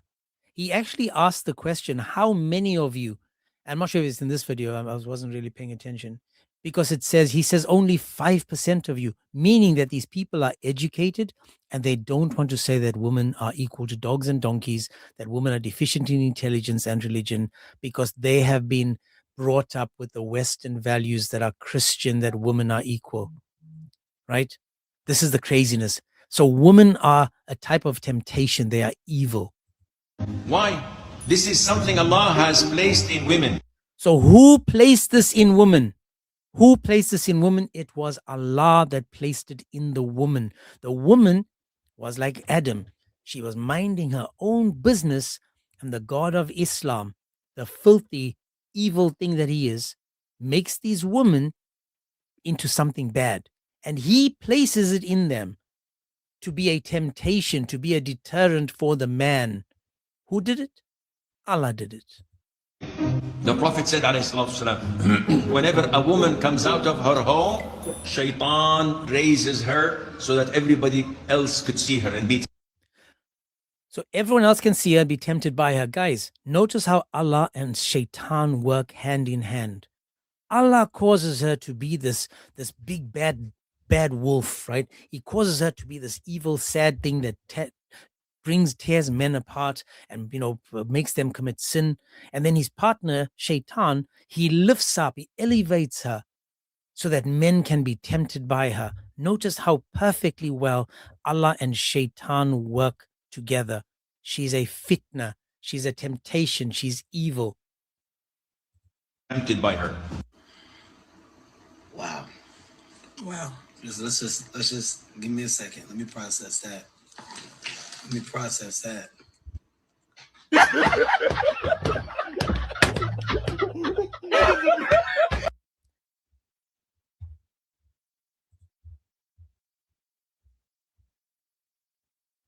Do you see that? A woman? Do you see, you beautiful woman in Islam? This is what Allah thinks about you. This is what Allah does to you. This is how the Muslim men look at you, and this is what they feel about you. This is what they are being forced to believe in 2026, that you are still a fitna, that you are a test, a trial, a temptation, a tribulation. This is what, and who did this to you? Who did this to you? Who made you this? Allah did this to you. Allah caused you to be like this.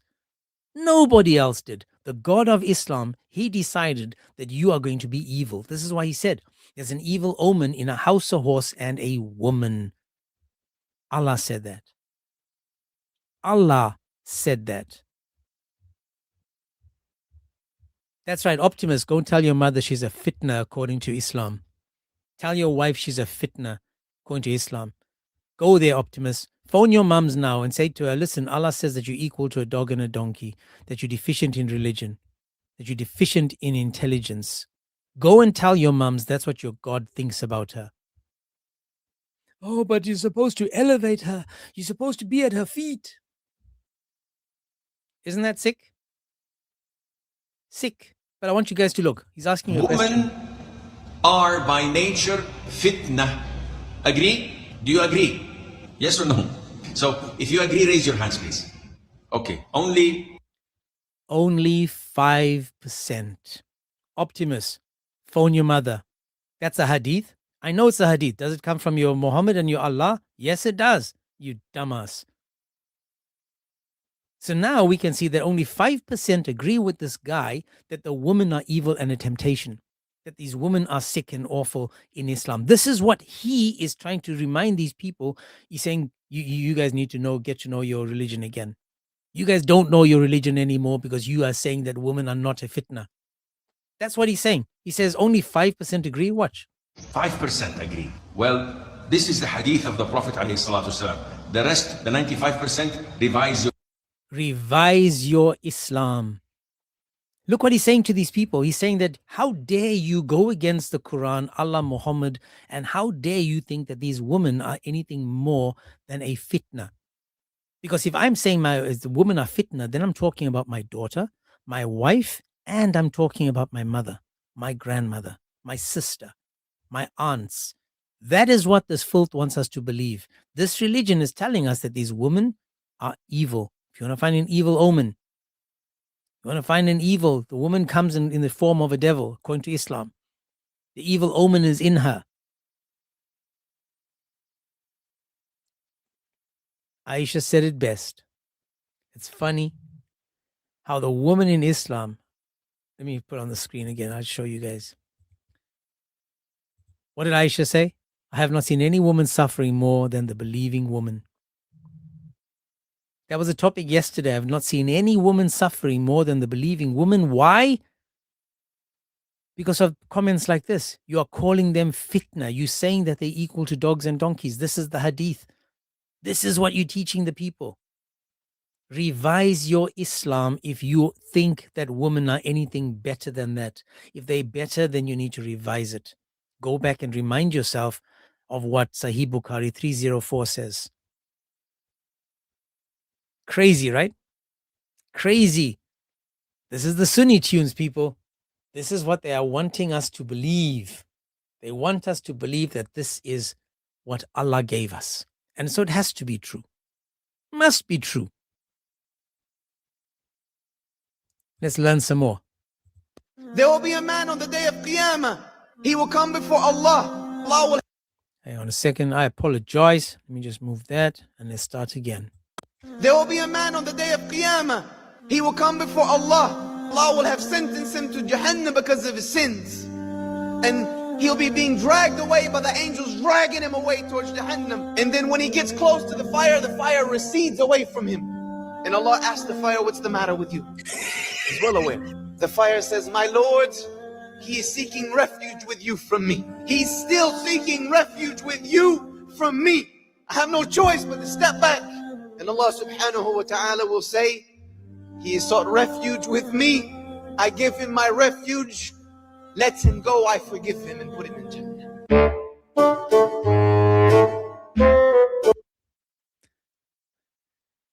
Not acceptable is the repentance of those who do bad deeds until death comes to one of them, then says, now I have repented. Nor is his something from those who die as disbelievers. For those we have prepared a painful punishment. So nor is it acceptable. Surah 4:18. Surah 4:18 goes against these hadiths.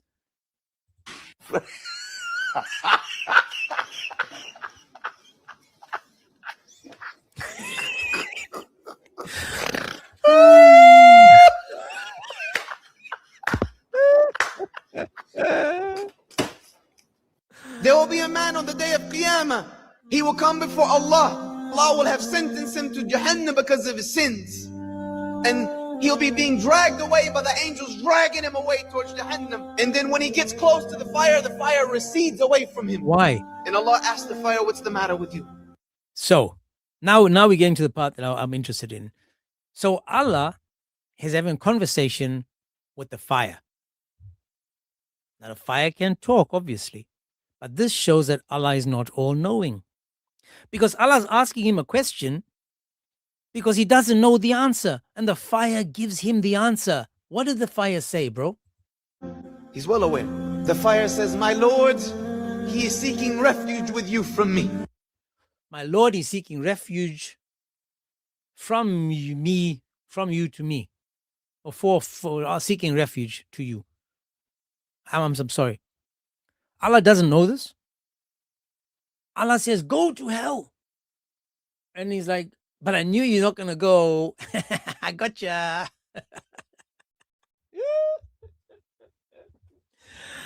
Oh my gosh, we got talking stones, we got talking fire, we got talking camels, talking trees. He's still seeking refuge with you from me. I have no choice. What language are they speaking there, man? Did you know what language? What language does Jesus speak in the Quran? What language did Moses and Abraham speak, and Isaiah and Isaac and Ishmael? What language do they speak? I don't know, man. I'm tired of dumbing myself down. Absolutely tired, man. And this is why these are the kings of comedy, guys. These are just the kings of comedy, sharing with us the wise words from Allah in the Quran. That's right, dude. How does anyone believe this? How? The Prophet. I got a few more. You know that. And this guy, as one of the people wrote, he's a gift that keeps on giving. This guy is just a gift that keeps on giving. Kings of comedy, man. This is the king of them all. The Prophet ﷺ did not permit lying except in 3 cases. 1, lying to your spouse. Not that you're having poker night and you say, listen, I have some overtime to do. No. This is not halal lying. This is haram lying. Halal lying is when she comes out trying a new dress in front of you. And you say, La ilaha illallah. I don't know which one is making the other beautiful. You're making the dress beautiful, or the dress is making you beautiful? What the fuck was that? What the fuck was that?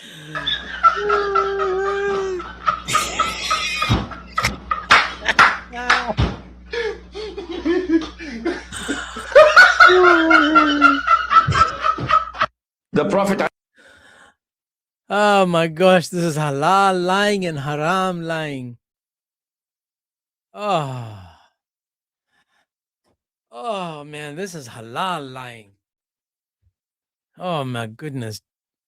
This has to be true.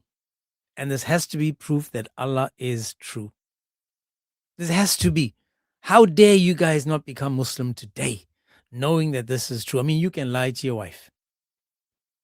Oh, do I look fat in my dress? Not very fat, just a little fat. That's halal lying. Haram is to say, no, you're not fat at all. That's haram lying. Because that's a bold-faced lie. Because she look in the mirror, she knows she's fat. And you like, nah, you just, maybe the dress was just too small. That's a small size 14. Well, that's a small size 12. No, that's your ankles are as thick as my neck, but that's so attractive on you. Come on, man. That's allowed, man. Lying to your wife is allowed, but don't lie. Lies are not allowed in Islam. Lies are not allowed in Islam. Do not lie to your wife, because that's bad. You don't want to lie to her because that's bad. But, as I said, if this was stand-up comedy, if I did a stand-up comedy and in fact, I actually did that to my family. I was standing in front of them and I was repeating stuff like this, and I changed the Muslim names and I was just making it just with names so that they didn't feel I was attacking anyone or they didn't understand that. And they laughed so much. And when I told them at the end it was Muslim, they just looked at me like, oh man, why'd you go include that? Why'd you go do that now? Because they know that's 99.9% rubbish. That you've got to be slightly, lose brain cells for that to be true. It just doesn't make sense. Doesn't make sense. But anyways, it's Friday. I'm hoping you guys are feeling it's soon weekend. God bless you. I pray for you, and I hope that you are gonna, have an amazing weekend, free from work and free from me and free from Islam, and just enjoy yourselves. But it's still, yippee fry yay. That's all we're gonna say. It's yippee fry yay. It's time for the Sunni tunes. That's right, the Sunni tunes. What's up, Doc? Oh my goodness. Hey, y'all, come look at this. Don't believe in the Prophet after this hadith, you're just being stubborn. Okay, well, now, listen to the intro. If you don't believe in Muhammad after this hadith, you're just being silly. He's called you guys out. Phil, LA, Marcel, all of you, Dude for Christ, all of you. He's calling you out. If you don't believe in Allah after this, believe in Muhammad after this, shame on you. My brother, please ask them the question. Teach them. Hey, y'all, come look at this. Don't believe in the Prophet after this hadith, you're just being stubborn. The Prophet, peace be upon him, said, the Antichrist, the Dajjal, will travel the world on a beast with eyes all along its side that can jump through the clouds. So what beast is there in the world that jumps through the clouds and has eyes all along its side? Other than an airplane. What? What?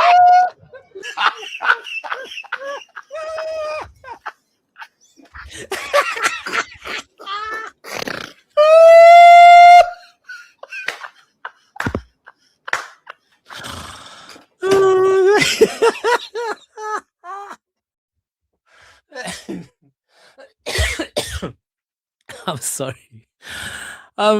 Burgundy, I'm ready to do shahadas. I'm ready to do shahadas, people. Oh my goodness. I'm ready to do shahadas. Oh my goodness. The beast of the air with eyes along its side. The Dajjal? Did he just say that?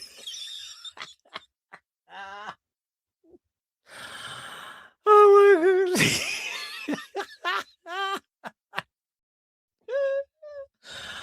Oh my Lord. I'm sorry, man. Let's listen again, man. Hey, y'all, come look at this. don't believe in the Prophet after this hadith, you're just being stubborn. The Prophet, peace be upon him, said, the Antichrist, the Dajjal, will travel the world on a beast with eyes all along its side that can jump through the clouds.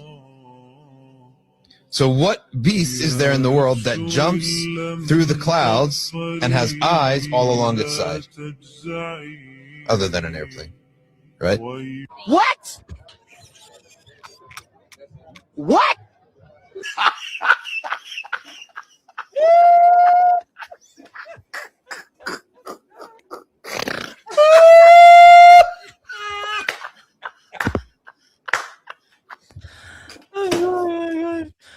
Oh my Lord.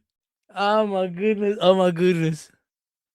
Oh, I know all this is going to be gone on the YouTube because they're going to hit me with a copyright for some guy was crying like a hurt camel. Oh my goodness. I'm taking my shahada now, man. I apologize. Ya ilaha illallah.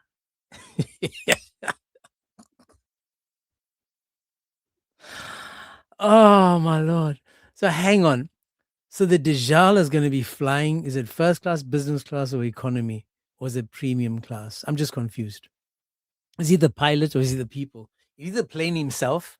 Is the Dajjal the plane himself? Are people entering the Dajjal to go to Mecca? To go walk around the Kaaba? Are they literally getting in the Dajjal to get to the Kaaba, to go circle the Kaaba and do all those pagan rituals? Come on, man. Come on, man. Ain't no way. Ain't no way. He got eyes down his side. Don't tell me that this isn't true hikmah. Don't tell me that this isn't the truth. This is the truth, my man. Definitely. How can it not be? And as he said, if you don't believe in this, you're definitely stubborn. You definitely stubborn. That sounded like it was from the Kings of Comedy. And I apologize on you, TikTok. I can't keep put up pictures and stuff or change the screen. I've got to just leave it like that.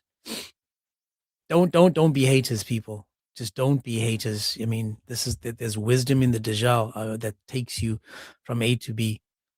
I mean, when next time this guy enters the plane, can you imagine him saying, "Oh, I'm just going to enter the Dajjal right now, and I'm going to go through the clouds, jumping up and down, so I can go on Hajj." And they go, "What? You went to Hajj on the Dajjal?" Yeah, of course I did. How else would I get there? Oh my goodness. Oh my goodness. Islam is a gift that keeps on giving. And to believe this, I swear, this is why you need to be in the desert, low education, 60 IQ, in hot weather, sleeping outside, never mixing and interacting with other people, and believing this kind of nonsense. Can you imagine someone going to university today, standing in front of the university and having this type of lecture? But I can imagine someone going to a stand-up comedy live at the Apollo and having a live like this, talking about the Hadiths and watching people laugh. Just laughing at the rubbish that this religion has given them. These people want us to be Muslim and then to believe this. How many of you actually think that if you became a Muslim, you'd accept all of this? How many? I find it incredible that we have to dumb ourselves down to believe this. I've got a guest called Charlie. Charlie, how are you, sir? Hi, sir. How are you? I'm very well, my man. Are you a Muslim? Well, I am ex-Muslim. I used to be Muslim, yeah. Thank God for that, man. Else you're going to have to defend this stuff. Man, Islam is crazy. It's crazy than you thought, you know. Well, we've played for 2 hours and 15 minutes. We've been watching different types of videos coming from Muslims. I know. And it's ridiculous. I know. The problem is Muslim believing without reading, because reading is actually haram in Islam. Actually questioning is haram, you know. Yep, we know that. It doesn't matter how much good you do for the Muslims. They think that Allah is made you to do good for them. They actually doesn't appreciate you. They don't have respect for you because I know myself. That's what I have been told. Can you hear me? Yeah, I can hear you. I can hear you. Yeah. It's very complicated, Cosman. I mean, as an ex-Muslim, I really feel sorry for Muslims. There are political political Islamists who use the Muslim people. You know, this really shame in Islam, believing that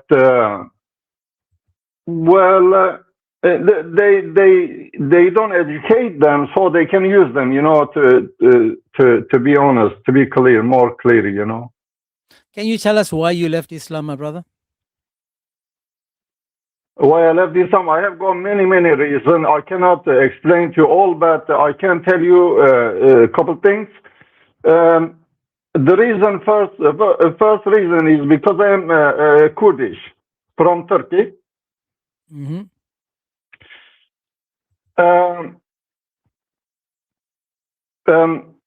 If you, I found myself, if you speak Kurdish, they say, oh, no, you are not Kurdish, you are Muslim. But when you look at the Muslim in the Middle East, all of them have their own country in their name. They have their own language. They have their own ideas.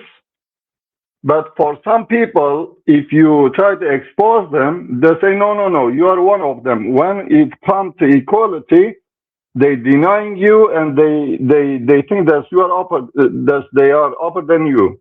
They are higher than you. You know what I mean? Yeah, they think that they're better than you. Yeah. And Islam. I mean, I am no religion. I don't want to talk about any other religions. To me, all religion is the same, but because I come from Islam background, my background is Islam. Islam is absolutely enemy for the humanity.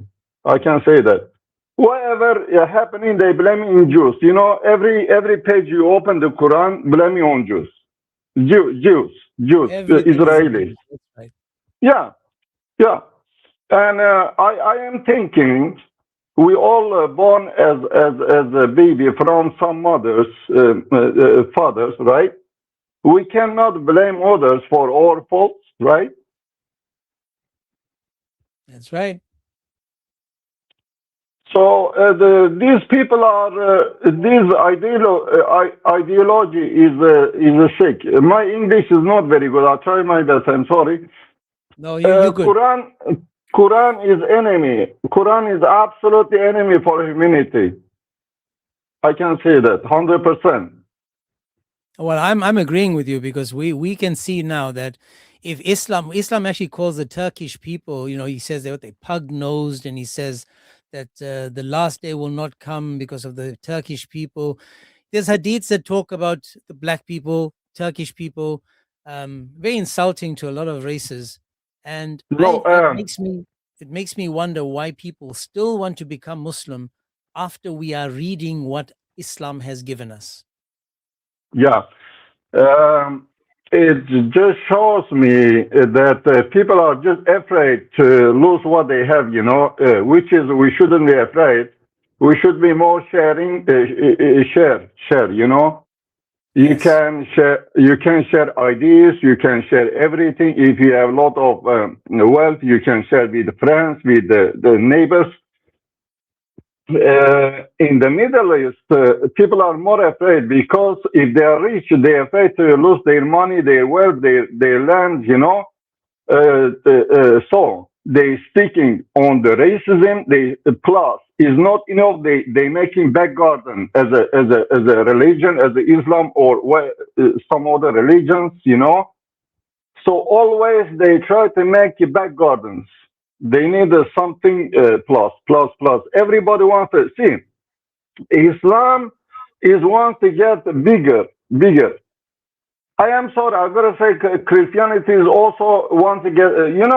Allah Muhammad say in the Quran, "Oh, we love everybody." That's not true. Allah Muhammad only loves Muslims, but So let me because they want to get bigger and bigger.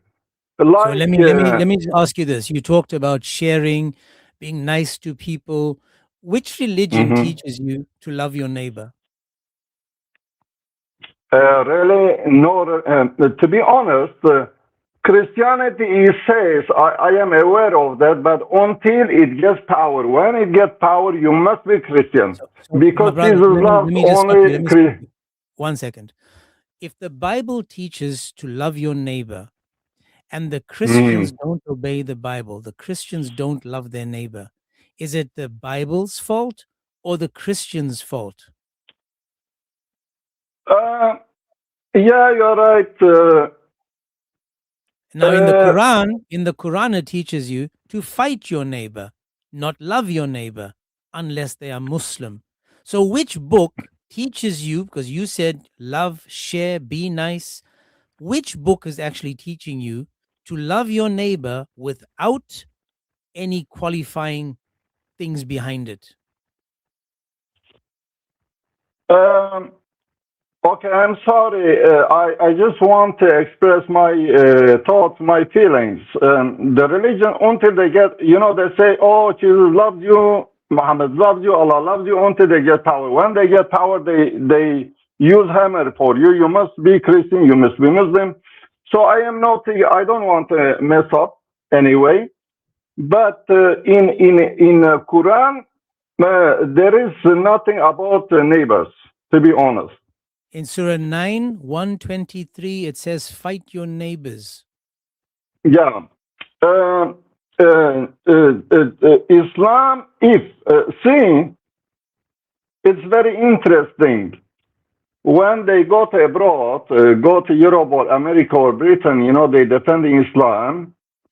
They speaking so softly, but believe me, if they get in power, believe me, they will not let you to live even for 1 second. I know that very well. Let me just say hello to Ashfa.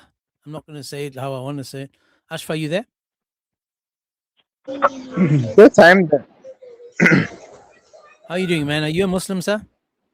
Yes, sir, I'm Muslim. And you, sir? I'm an original Quran only Christian. Yeah, okay. Lovely, jubbly. So The one- have you just joined in now, or have you been listening to Charlie and the hadiths that we've been playing?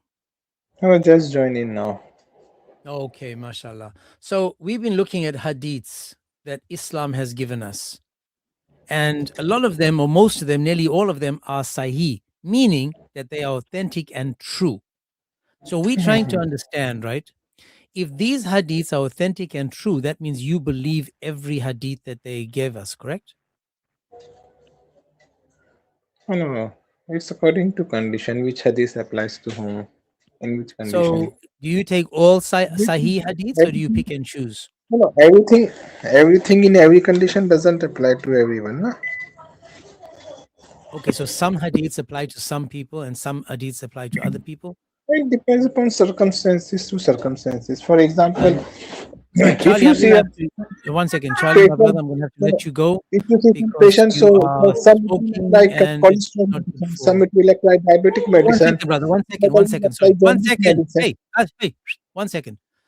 Charlie, my brother, since you're smoking, it goes against the TikTok and YouTube rules, and then I'll lose my live stream. So sorry about that. Sorry, my man. What are you saying? Did you believe in what?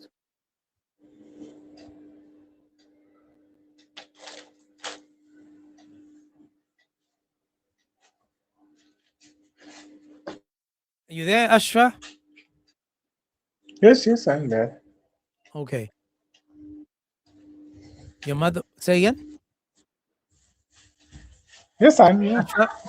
Okay. So I'm trying to understand the hadiths. For example, the hadiths teaches, okay, can you tell me when you do wudu, do you wash your nose? Yeah, I do. Tell me why you wash your nose. It's sunnah to do it. Yeah, why? Why do you wash your nose? Why do you wash your ears? It's sunnah, therefore. Yeah, I know it's sunnah. Why? What is the wisdom behind you having to wash your nose? What is in your nose that you need to wash out? Whatever it is, I don't question. My Allah. Okay, I know that that's called blind truth. I'm asking again. Blind, you blind Muslim. You don't know because you don't care, and because you don't care, you don't know. So I'm asking again. Why do you wash your nose, and do you know why it helps you? I don't care. Whatever it will be. Seriously. So I'm going to tell you why so that you can learn. According to the hadith of Allah, the hadith is, let me show it to you on the screen so you can also learn, because it's very important that you learn about why you do certain things in your religion, right? This is the reason why we are talking about the kings of comedy and why it's so funny to be a Muslim, right? It's because in your Quran and in your hadith, it teaches that the apostle said, when you awake up from sleep and perform the ablution, he must clean his nose 3 times, for the devil spends the night in the interior of his nose. Do you believe that a devil sleeps in your nose? It is possible. Oh It my is possible. gosh. So you saying it is possible for Satan to sleep in your nose, correct? Yes. Why not? Why not? Beautiful. How big is Satan? I don't know. Tell me, what do you know about your religion? It came as a true religion. It was from times immemorial. It was preached by every prophet. And then later on, people got astray. Show me anybody before Islam. Show me anybody before Islam, before Muhammad, any prophet saying that the devil sleeps in your nose and pees in your ear. Show me any prophet that said that before Islam. Neither I nor you have books of 200,000 prophets. So where is the Now question there's of sleep? 200,000 prophets. I'll try again. Do you believe that the devil can get choked by a man? Could be, don't know. So far, you know nothing about your religion. Listen again. If a grown man can choke the devil, and the devil is small enough to sleep in his nose, I'll try again. Listen again. Try to use not the 2 brain cells you have from your first cousin, mom and dad. Listen carefully. According to you, you believe anything because you don't question anything. I'm asking you, how big is the devil? If Muhammad can choke the devil with his own hands, but the devil is small enough to sleep in his nose.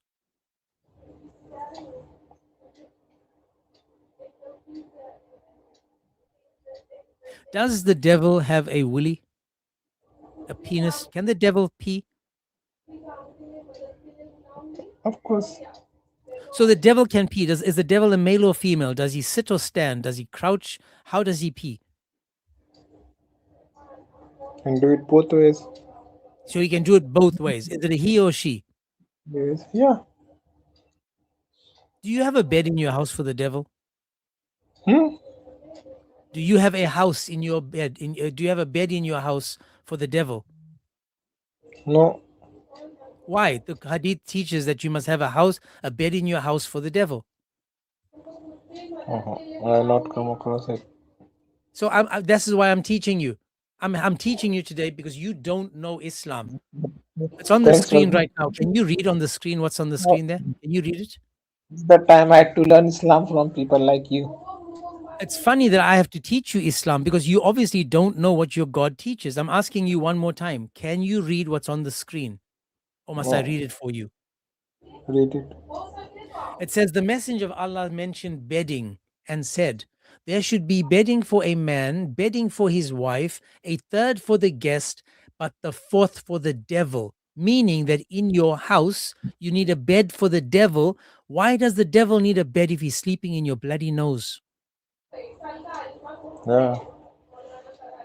Tell me, Okay, doesn't yeah. it sound stupid? Doesn't it sound ridiculous, rubbish? Doesn't it sound like somebody went and stood in front of a whole lot of people and started telling jokes? Does it No, sound like no, it came from Allah, or does it sound like it's a stand-up comedy? not at all. I have So it to. doesn't sound like it comes from Allah, correct? No, why? So again, Islam. I'll ask you a question. I need you to think like an adult, not like a child. Listen, why do you need a bed in your house for the devil if he's sleeping in your nose? I have to check it out. What? I will have to check it out. You'll have to check it out. Do you think do you think it's real? It's something that you that sounds like it's a real thing that Satan can sleep in your nose? Yes, it is possible. Okay. So far you believe that Satan sleeps in your nose, but you need a bed in your house for Satan. Well done, my man. Well done. Do you also, when you wipe your backside, do you use stones like Muhammad did? No.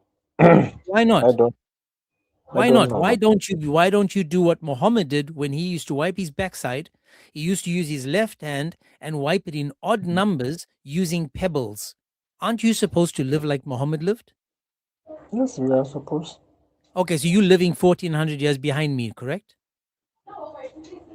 No, we are living 600 years after you. Don't be dumb. Not 600 years. Muhammad lived 1400 years behind me. 1400 years before I lived, Muhammad lived. He lived You are 500, 600 years after Jesus. Try not you to are think like a child.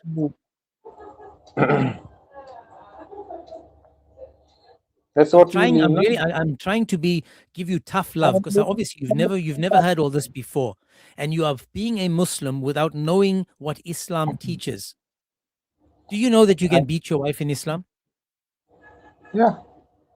And you okay with that? Yes, why not? Are you married? Yes. Do you beat your wife? Yes. MashaAllah. When you beat her, how do you beat her? Beat by anything. How do you beat your wife when she misbehaves? What do you do to her? Beat by my hands. Yeah, how do you do it? How do you beat her? I beat her. How hard do you hit her? Softly only. Okay, beautiful. And Allah teaches that you can also sleep with children. Do you also sleep with children like Muhammad slept with a child?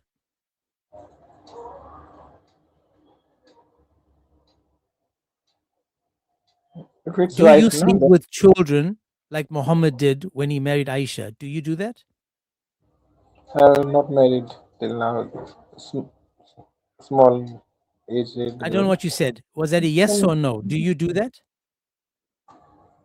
We can do. Have you done that?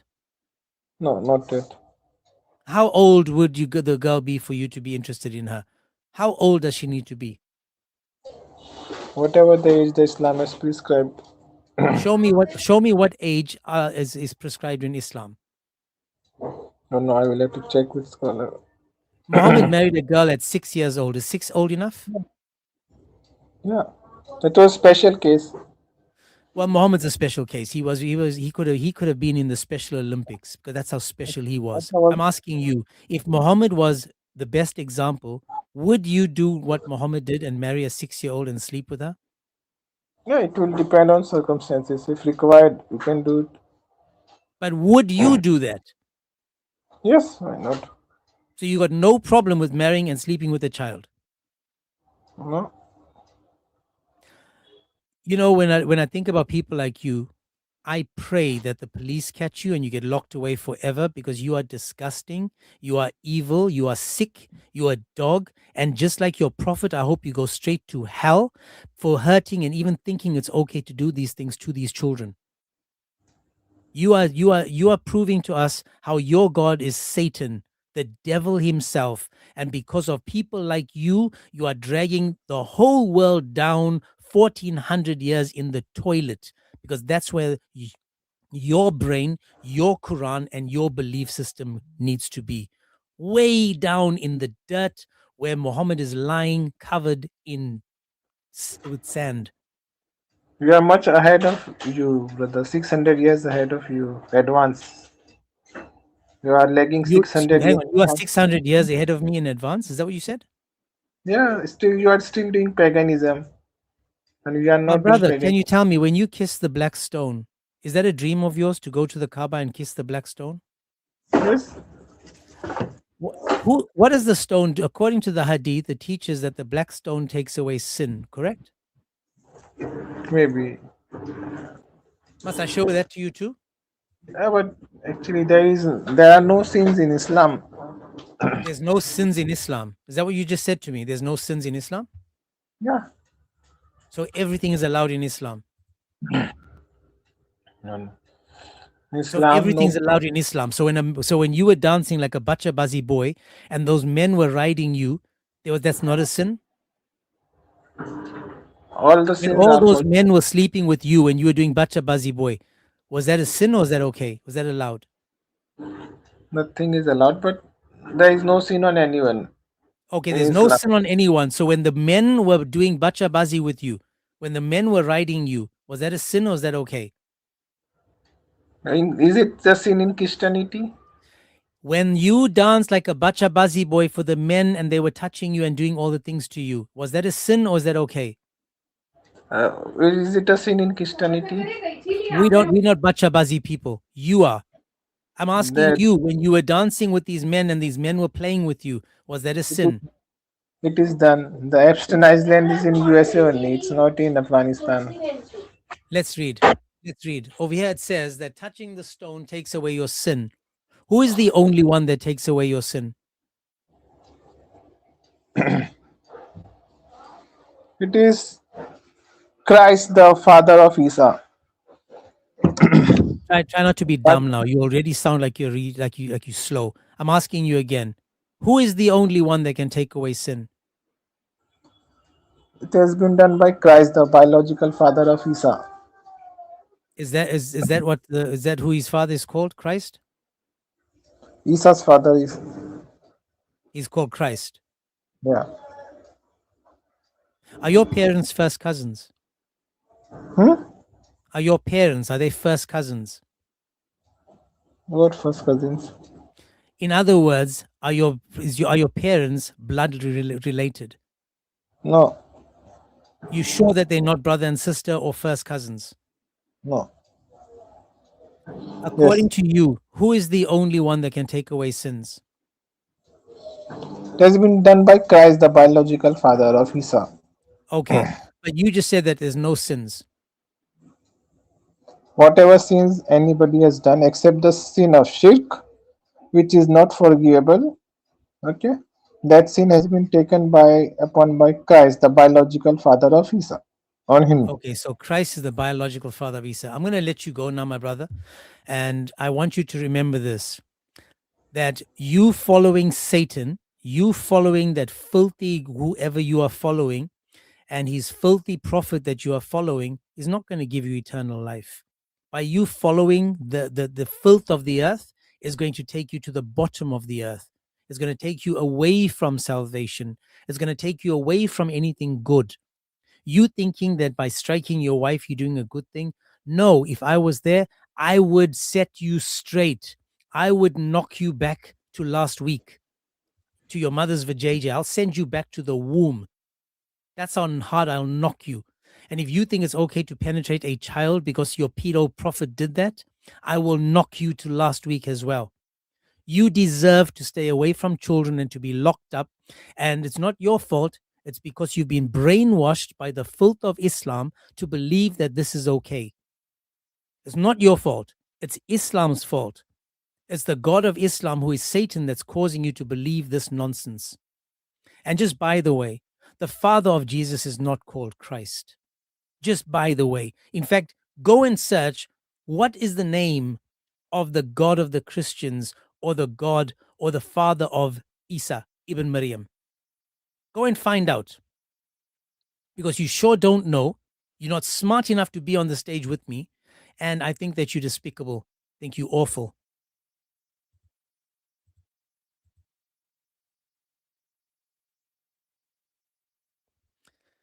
I have to keep myself hydrated, so I need something to drink because people like that. 1 second, brother.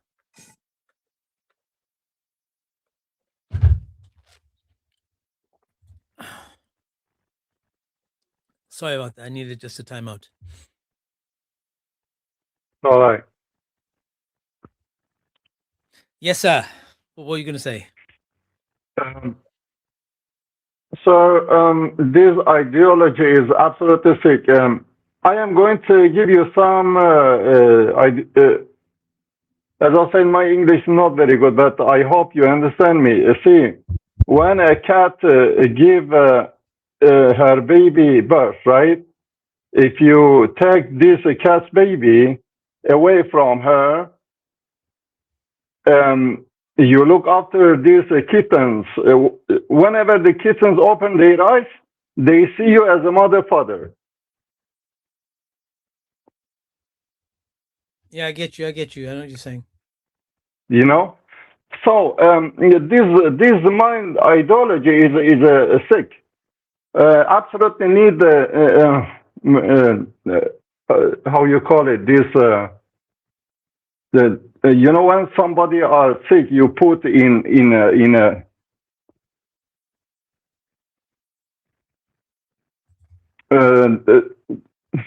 I forgot the words. I mean, 6, 7, 8 years old, 10 years old, 11, 12, 16, 17 years old children. These people are thinking that the touching, contacting with them is normal. Well, they can have contact with the same age, but not the bigger ones, you know? I get you, man. I get you. But Yeah, notice that this is what the Muslims believe and how I know. brainwashed they are into this is how sick this cult is. They are No, it's forced very to sick. believe this, my man. It's very sick. Let's go into the Ramadan. Actually, the people who don't never read any books about Islam, just believing Islam blindly, they are absolutely doing fasting 365 days in a year. You know why? Because people the political Islamists are using them. They never seen any vegetable properly. They never seen any meat. They just see maybe some lentil, rice, the flour to make some bread, you know. They're actually in the fasting every time, every day, you know. And when you eat next to them, because it's cultural, it's a cult, they would say, oh, you don't, in Ramadan time, they would tell you, oh, you don't do Ramadan because you are a kuffar, kafir, you know, infidel. They don't even thinking that these people are using them, you know, they are always doing fasting anyway. So they forgetting about the situation and they blaming you. Some people are really sick and you don't know how to explain to them. And that's why what I'm doing now is I'm just going to show some more videos so that they can see it's not Yeah. me saying it. As, It's not coming from them. Sure. For example, let's go into the voting in Turkey. When the voting is happening, you know, Erdogan would say, I don't believe if Erdogan believes in anything. I don't believe if he's believing in any God, but he using racism, he using cultural, he using religions. He would say, oh, if you don't vote for me, if I go, you will go. If I finish, you will finish, you know. If I go, the infidel, non-Muslim will come control you. The Israelis will come control you. The PKK, the terrorists, Turkey. Well, if you are Kurdish, you are automatically terrorists in some country like Syria, Iran, Iraq, and Turkey. I don't bloody understand why. Because this is good for their pocket, you know. They say, "Oh, if you don't vote for me, when I go, they will come control you." So these people are uneducated. They are very ignorant, and they're afraid, you know. This is a very bad thing. We all are human. We must understand each other in a communication. That's what we're Tolerate trying, each other. my man. Listen, my brother. Sorry, but this is what we're trying to do. We're trying to bring awareness to something that's outside, and we need to. I need to just keep showing a few more videos, and I need to let the Muslims see that we not saying this. This is what Islam says, because we need to show them this is brain rot. This is brain rot. So I'm going to let you go, my man. God bless you. You take care. Remember, Thank you so much. Christianity over Islam any day, man. Take care. Thank you so much. I believe in humanity, no religions. I am sorry.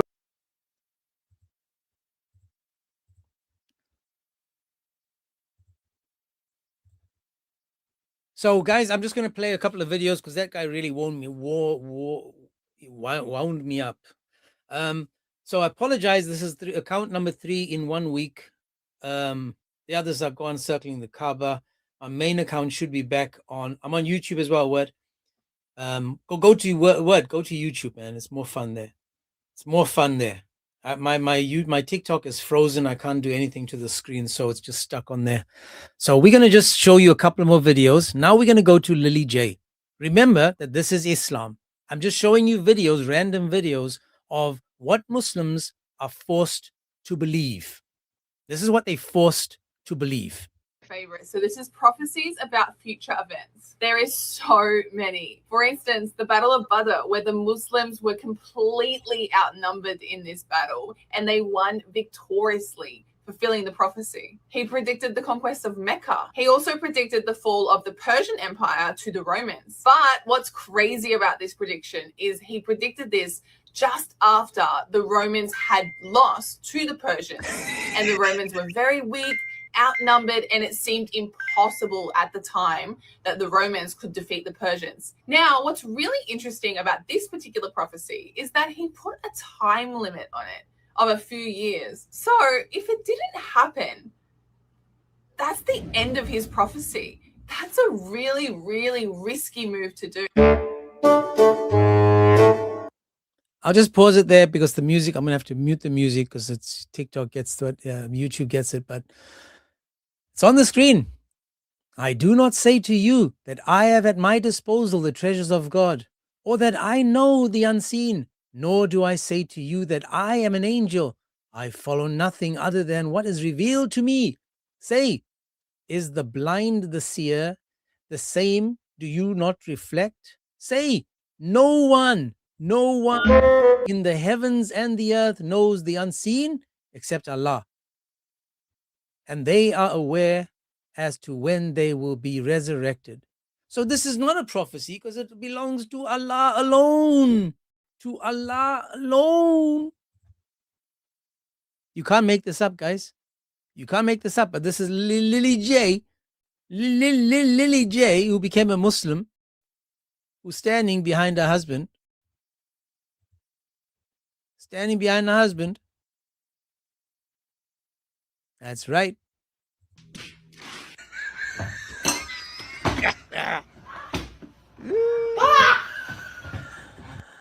Oh my goodness, I got another Lily J. Number 9, the miracle of multiplying food. One day. Now watch, guys. She is Lily J that's going around flying in the Dajjal. Oh, word and I, not sure if you saw this, but apparently if you don't believe in Muhammad, you are stubborn because the guy gave us a hadith. He gave us a hadith that said that the Dajjal will fly through the clouds up and down, and he'll have eyes down the side of his body. And what flies up and down through the clouds with eyes on the side of its body? The plane. So the plane is the Dajjal that Muhammad predicted. That's right, the plane. But let's listen to Lily J. Lily, what do you have for us today? A bag of food was brought to the Prophet, and it was a very small portion of food. But the Prophet prayed over the food and told everyone to eat. And the food just kept replenishing itself. Everyone ate and there was still plenty left over. Aisha says that she swore by God that if they had continued eating, the food would never have finished until the Day of Judgment. What? This is just one instance of the many found in the Hadith where Prophet Muhammad made miracles by multiplying food and feeding everyone, especially during battle and war, where small portions of food and water, he prayed over it and it fed the whole army. This is just incredible.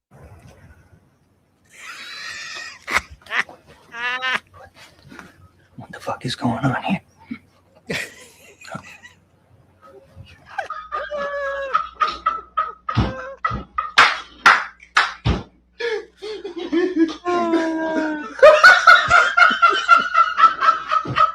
Number 9. Oh my gosh. That's right, Lily J. That's right, Lily J. Did you know that Prophet Muhammad performed hundreds of miracles the same as Jesus and Moses did? Okay, just for all of you. Hundreds of miracles. Hundreds, not one or two people. Hundreds like Jesus and Moses. Lily J, give us a couple of examples, please, if you may. Please, if you don't mind. You know, you might be shy, but try. When I started searching this topic, I could not believe how many miracles he's performed. Like, I'm actually in shock right now. Why don't Muslims talk about this more?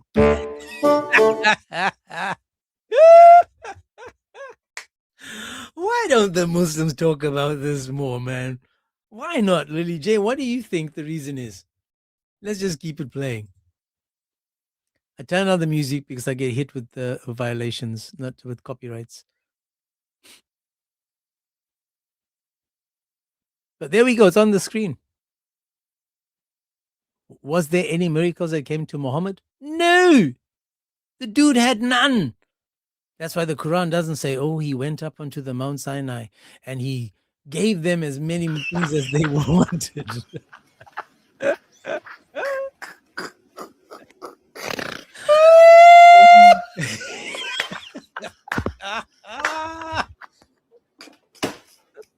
Did you?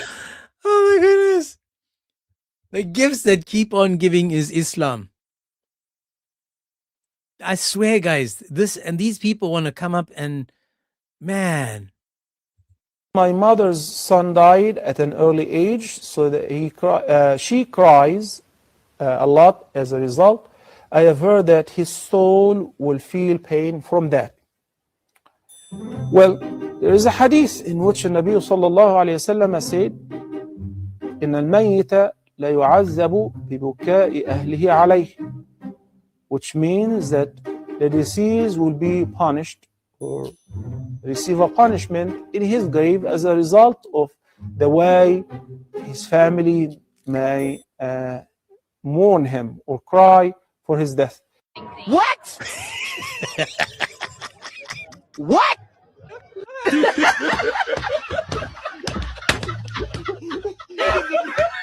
My mother's. Notice why he's getting punished. What is he getting punished for, oh Sheikh? Son died at an early. My mother's son died, not my brother. Not my brother, my mother's son. Come on, man. My mother's son died, man. I don't know his name, but you know. Age, so that she cries a lot as a result. I have heard that his soul will feel pain from that. Well, there is a hadith in which the Nabi sallallahu alayhi wasallam said, إن الميت لا يعذب ببكاء أهله عليه, which means that the deceased will be punished or receive a punishment in his grave as a result. The disease will receive a punishment in the grave as a result of what? Of the way his family may mourn him. So that they're going to be punished for the way the family may warn him. He's going to be punished according to the way the family may mourn him. Cry for his death. What? What?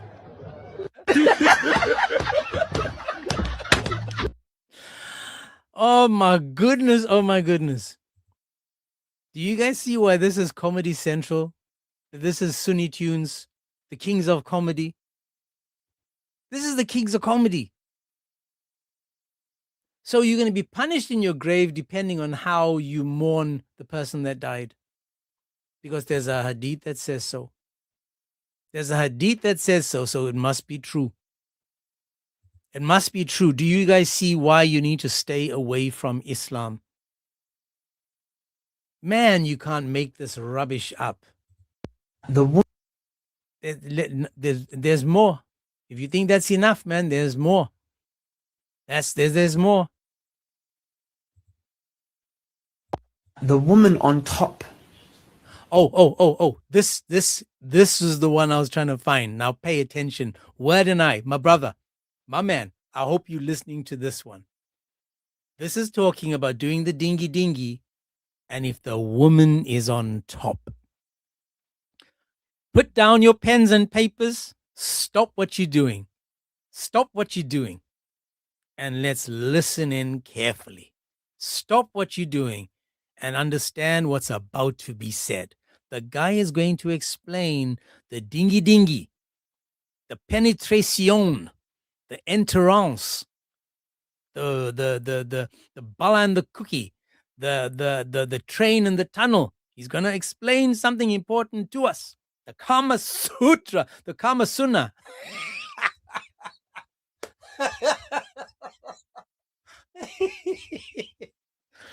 He's going to explain the Kama Sunnah. Guys, he's going to explain to us about the dingy and if the woman is on top. Watch this. The woman on top is something that's not good. It shouldn't happen. It makes the man basically behave like a woman. As in, it puts the man in the woman's position. It puts the man in the woman's position because generally speaking, the man is the one who in intimacy is the one who is in control, right? Whether the man approaches from the back or the man approaches from the front. But if the woman is on top, then what this does is puts the woman in more of a dominating position, okay? Now, what this can encourage is femininity in a man. This is sadly a very, very, very vulgar thing that happens where a man will be penetrated by his own wife.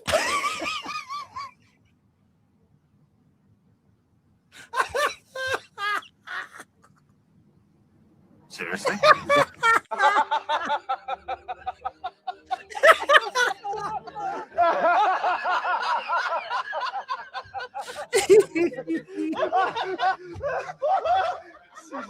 The woman on top.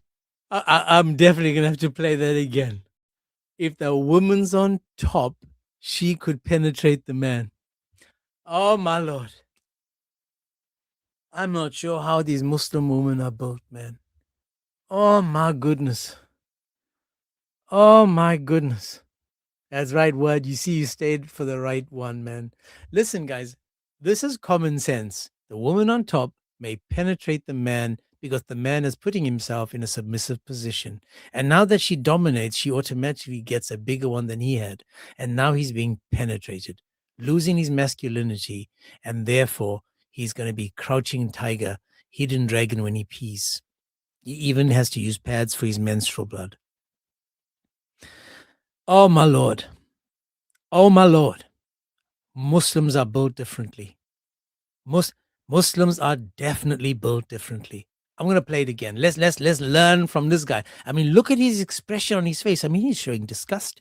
He's upset. He's like, come on, man. Come on, man. You know this got to be true. Because the last time that my wife was on top of me and she penetrated me, I was like, oh, hell no. Ain't no way. Ain't no way. He was like, I'm going straight to the masjid now and asking for forgiveness. Because this woman got on top of me and she be doing a dingy. She zooted me, man. She was like, oh, man, I want to ride you again. Don't get on top, man. Let me do it again, guys. Watch and learn, man. Watch and learn. This is Islam again. This is the fatwa. This is the teachings of Islam. In Surah 2:222 and 2:223, it says, plow them like a field any way you want. This one is going, yeah, but don't be sure she ain't on top, man. Because she be on top, man. She going to be riding you. She going to say, giddy up.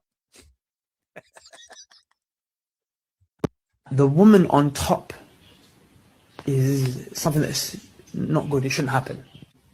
It makes the man basically behave like a woman. As in, it puts the man in the woman's position. It puts the man in the woman's position because generally speaking, the man is the one who in intimacy is the one who is in control, right? Whether the man approaches from the back or the man approaches from the front. But if the woman is on top, then what this does is puts the woman in more of a dominating position, okay? Now, what this can encourage is femininity in a man. This is sadly a very, very, very vulgar thing that happens where a man will be penetrated by his own wife.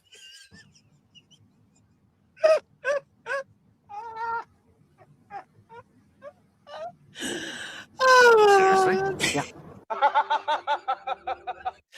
I'm sorry, man. Oh my goodness. How, man. Islam is a gift that keeps on giving. Islam is a gift that keeps on giving, man. This is what the kings of comedy. This is what Sunni tunes, the Hadith edition. This is just, man. Can you imagine sitting down, believing and teaching your children this? It's like, hey, you know, we're gonna have that little talk now. You know, you're getting old enough now because your feet are almost touching the floor when you sit on the toilet. So you're getting old enough now, and you know, even not the toilet, but the potty, man. You know, the little thing. You know, you be sitting on that little thing, and your feet are almost touching the floor. So I got to teach you now. Just, you know, when you're doing the dingy thing, just make sure that, you know, you on top, not a she on top, because if she on top, you know, then you're done for, man. Then you're gonna become feminine, and when you become feminine, then you lose your masculinity, and then she grows a pair, and then you don't have your pair, and then, you know, that's only Muslims, guys. We're lucky. This is only Muslims. Only Muslims. This is definitely only a Muslim thing. Again, if you Muslims believe this, if any Muslim believes what I just showed, any Muslim, please request. Any Muslim, please request so that you can make this make sense. I dare a Muslim man tell me that this makes sense. Remember, the topic is Hadiths are scientific proof of Allah. So this has to be scientifically proven that this is true. This has to be. It's saying that Hadiths are proof that Allah is true. Now this must be true. Mujtaba, Farhanya. Don't you think it's true? It must be true, right? That's what Islam gave us, so we can't be arguing with it. It's got to be true. That's why the kings of comedy, Abu Dawood, Sahih Muslim, Imam Bukhari, Ibn Majah, Tirmidhi, these guys are the kings of comedy. These guys were standing up outside the masjid, telling these stories to people, and people were laughing, and they thought that these stories were true. You can't make this up. These people thought that these things have to be true because it came out the mouth of these people. Now, how many of you believe this? This is the thing. How many of you believe what this guy just taught? This is what they taught us. So it must be true, right? If he can't speak in English, man, just mute him. If he doesn't speak in English, just drop him, mute him. What time is it now? Let me see. Word is going to have breakfast with his wife. I pray for you, Word, my man. Love to her, my brother. God bless you both. Enjoy. Just remember, it's no bacon, no bacon, because the bacon, you know, is impure. The bacon is impure. Have camel. Camel's good. Even though camel was created from the devil, you're allowed to drink camel juice, but you can't pray at the camel, but you can eat the camel. Can't make this up. Let's get another one ready. My dua is. As I said, you know, I don't remember the hadiths, the ones that we've watched. So we just watch it. We got new people coming in, guys. If you haven't been subscribing and following, please give us a subscribe and a follow. I'm going to have new topics next week. We're not going to talk about, in fact, you know, funny enough, yesterday's debate with David Wood and this absolute donut called Junior. I mean, that guy is just absolutely one of the he was as bad as the Muslim that requested up that said it was okay to beat your wives. I mean, that's how bad it was. I mean, this guy got obliterated. He didn't understand. It was honestly shameful to watch these people. It's shameful to watch these people think. I think that there should be a limit on what people think. Seriously. But let's laugh some more, man. Let's laugh some more. My dua isn't being answered. What do I do? You're a liar.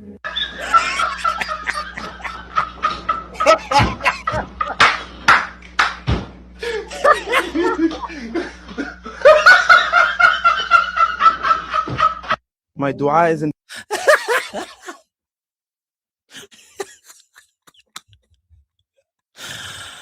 Oh, Allah, my stomach is sore. Have honey. Oh, I had honey. Allah, my stomach got even worse.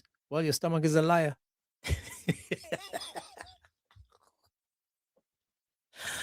Oh, watch it. Being answered. What do I do? You're a liar.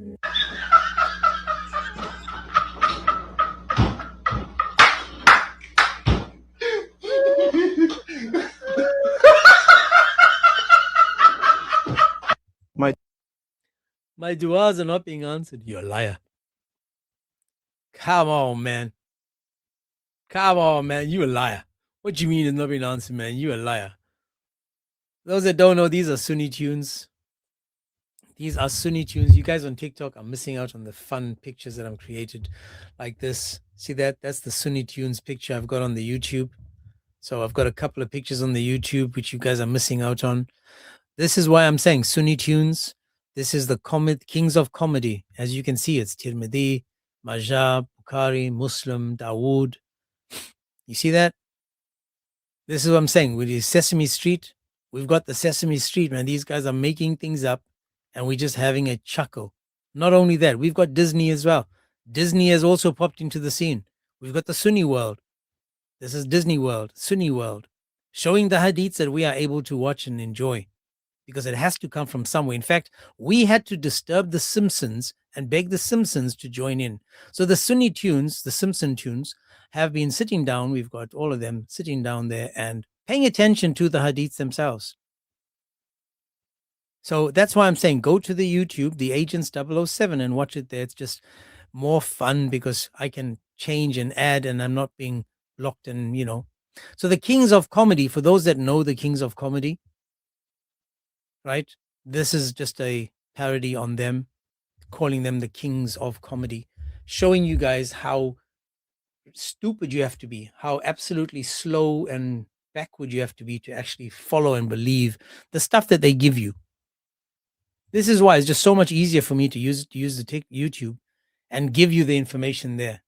So this is why I'm saying, you know, all we do is just play the hadiths and just laugh at what they give. That's all we're gonna do, man.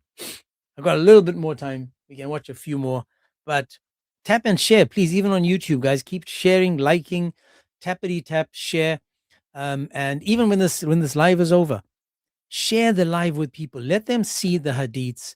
Let them laugh at the hadiths, because the more people that laugh at this walk away from it, because they know that it's absolute nonsense. It's rubbish. It's seriously just rubbish. Absolute rubbish. But we still got to educate. So for those that are not following, there's a guy called The Word and I. He's an amazing debater, cool, calm, collective. Follow him as well. You know, these are the type of people that you want to listen to, because the facts, they just walk with facts, man. They be knocking these people down with facts. That's right. So let us go now back to, and let's see. Let's learn. Why don't you teach us, oh brother? What are we learning now?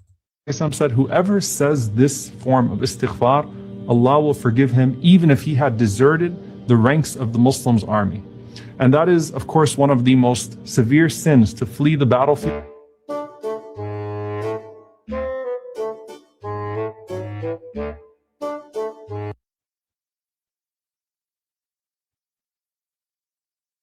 Any of you who believe in counter the disbelievers advancing, do not turn your backs on them.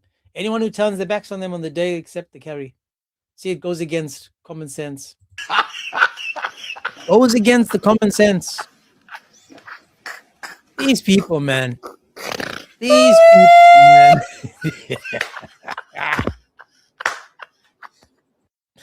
These people, man. Oh my goodness. Absolute nonsense, man. And one of absolute nonsense. In fact, there's a guy called John 1860. We're going to go to a couple of his videos as well, because he has the hadith mentioned as well. He has the hadiths mentioned as well. And there's so many people that have, the beauty is that we've got so many people putting the stuff out on the internet now where Muslims can sit back and enjoy it with a thing of popcorn, because this is how we sit, and you and I, this is how we watch it. We sit there with the popcorn and the Pepsi. That's right. YouTubers again, TikTok. Check this out. This is how we sit, man. We got the popcorn and the Pepsi. That's what we're doing, man. We got the popcorn and the Pepsi, and we enjoy Islam. Don't we? Because it's a gift that keeps on giving. Let's just watch some more.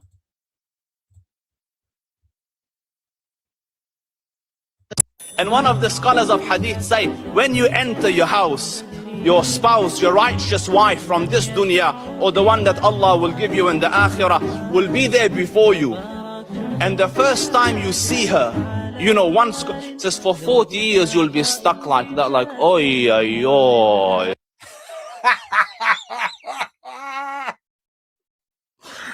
For 40 years, you're going to be stuck going, oi, oi, oi. Aren't we going to be standing for 50,000 years before we enter into the paradise? Now, for 40 years, you're going to be checking out your woman going, oi, oi, oi. In the meantime, how many other men are going to be using her? How many other men are going to be using this woman? Because remember, they're there for to be penetrated, right? Crazy.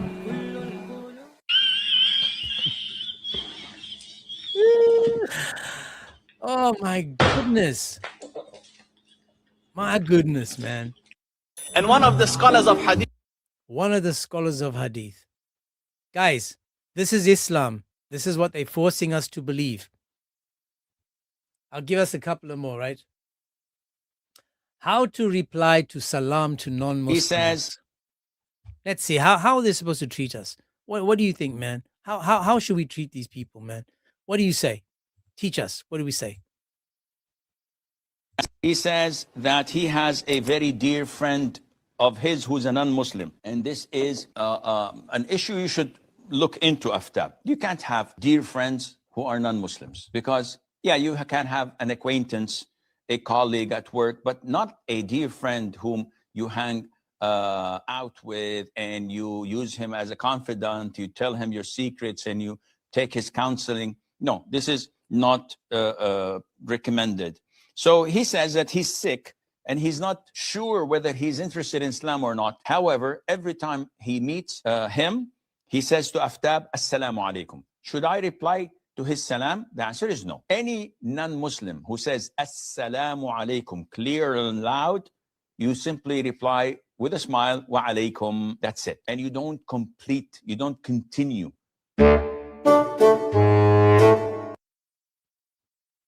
Sorry.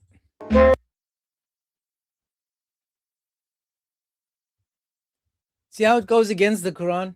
If you are greeted with the greeting, what must you do?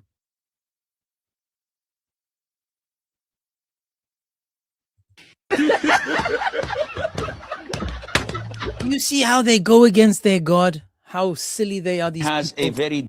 Do you see that? Man, I think we've been through for 3 hours and more watching these different videos and stuff. I just hope that we've opened up the minds of some Muslims, and some Muslims are asking the question, why believe this rubbish? Why believe it? Why?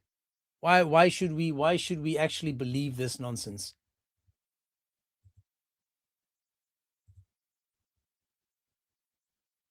I'll give you a gift. Oh, sorry, we saw that one.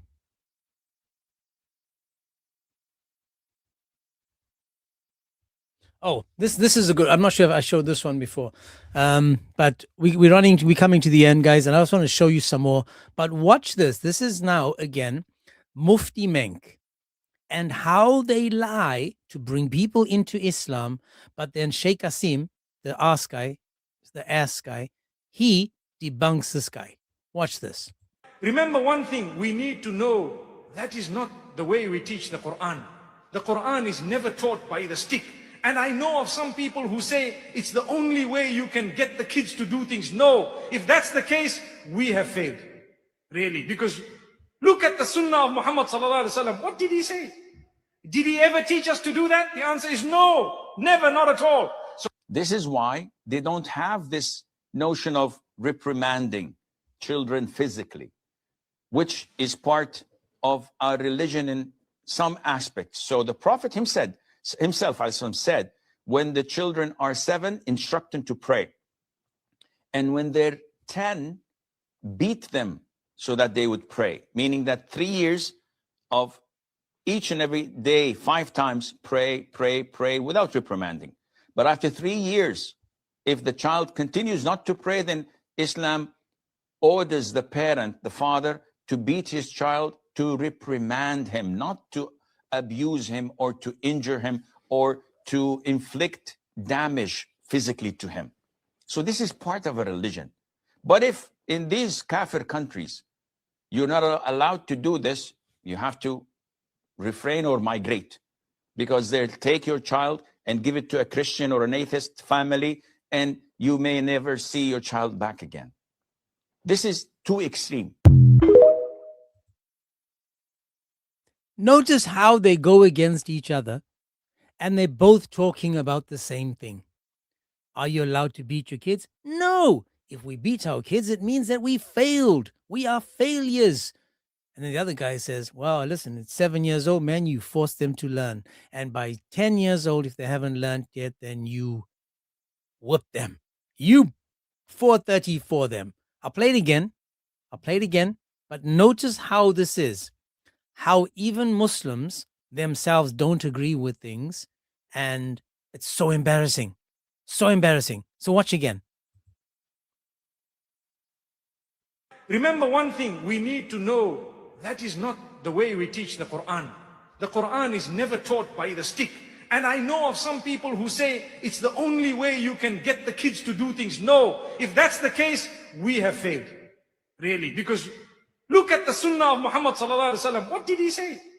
Did he ever teach us to do that? The answer is no, never, not at all. So this is why they don't have this notion of reprimanding children physically, which is part of our religion in some aspects. So the Prophet himself said, when the children are 7, instruct them to pray.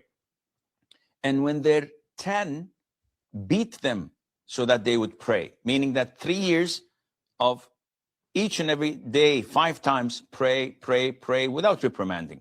But after 3 years, if the child continues not to pray, then Islam orders the parent, the father, to beat his child, to reprimand him, not to abuse him or to injure him or to inflict damage physically to him. So this is part of a religion. But if in these kafir countries, you're not allowed to do this, you have to refrain or migrate, because they'll take your child and give it to a Christian or an atheist family, and you may never see your child back again. This is too extreme. So let's see if that's true. Watch this, right? I'm going to show you on from the Sunnah that you must beat them. It says, the Prophet said, command a boy to pray when he reaches the age of 7. When he becomes 10 years old, then beat him for prayers. Sunan Abi Dawood 494. Sunan Abi Dawood 494, telling you again that you are allowed to beat these children if they do not pray. If they don't pray, what must we do? Oh yeah, it's okay. We just strike them. Do we do it nicely and gently? You do it so that they learn that they need to pray. Teach the boy his salat when he is 7 and beat him if he does not pray when he is 10. Tirmidhi 407. Command your children to pray when they become 7 and beat them for it when they become 10, and make them sleep in separate beds because they might, be with each other. All these, beat them when they're 10, all of these hadiths. So Mufti Menk either doesn't know Islam or he is lying to us about Islam, trying to make it say something it doesn't say. But this is typical of the Muslims because they want to lie to you to bring you into Islam. They want to lie to you. They want you to believe that this is what Allah wants from you. Because without lies, that's right, without lies. Now I'm going to show you one more video, guys. One more, last video, one more. And then this one is a fun one. This one is a fun one. I was sitting once and I was half in the shade and half in the sun. So my teacher told me that I shouldn't do that. When I asked for the reason, he said, because this is where shaitan sits. So he's asking me, can you elaborate? Yeah, I can easily elaborate. This is what the Prophet told us, alayhi salatu wasalam. There are so many things, Yahya, that we believe without understanding, because this is part of our religion. Allah described us in the beginning of Surah Al-Baqarah that we believe in the unseen. Therefore, when we wake up, we sniff water up our nostrils 3 times and blow it out. Why? The Prophet tells us because Satan or the devil sleeps over our nostrils. Did you see that? No, but you believe it and do it. Those who oversleep and not pray Fajr on time, Satan urinates in their ears. Whoopsie. Have you felt the urine? So no, I haven't seen Satan to feel his urine. Likewise, when you wear one pair of shoes and walk barefooted with the other foot, this is the way that shaitan walks.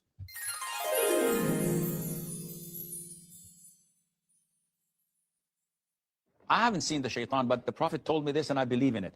This is the dividing line between believers and disbelievers. So we believe when the Prophet tells us, do not sit in the middle of the shade where half of you is in shade and the other is the sun, because this is where shaitan sits. We say, sami'na wa ata'na. We hear and adhere and obey, because this is what the Prophet told us. And Allah. Don't mind if I join you?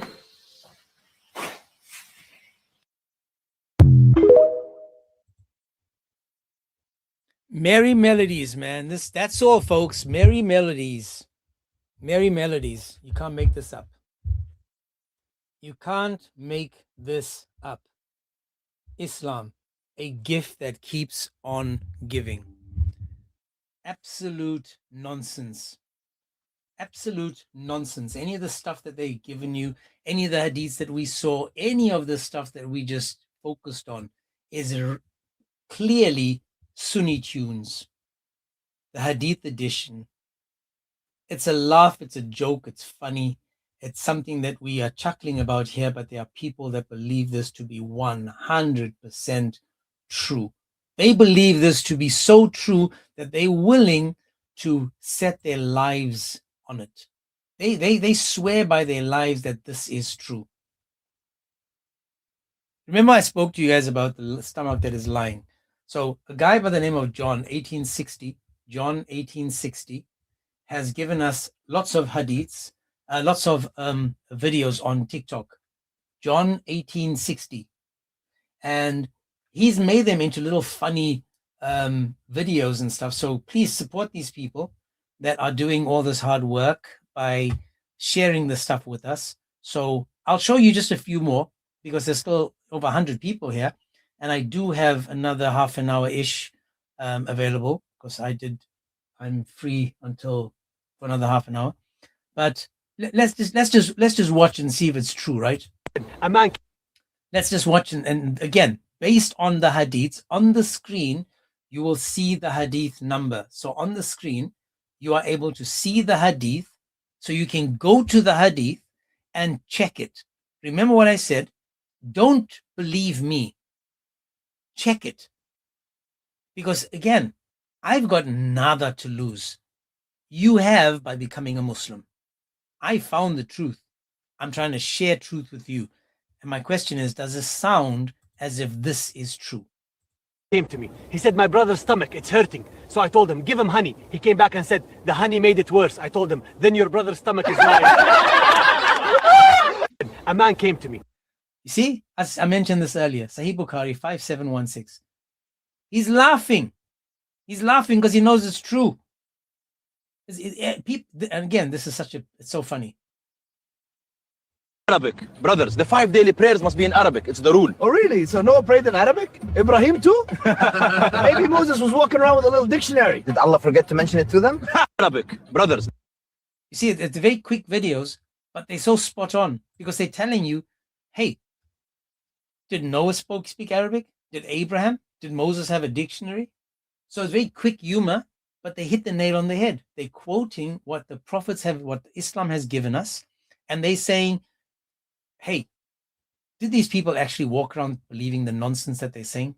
Brothers, last night I had a revelation. In the grave we will be put to trial. Wait, didn't the Jewish woman say that in their wife's home?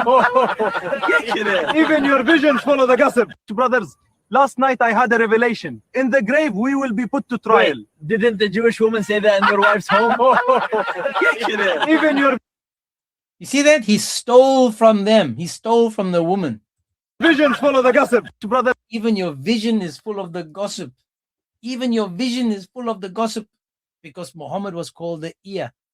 before you're even born, an angel writes down whether you're going to be good or evil. He writes it already? So we have no free will? Then why do anything? Exactly. I'm just the messenger. Now who wants...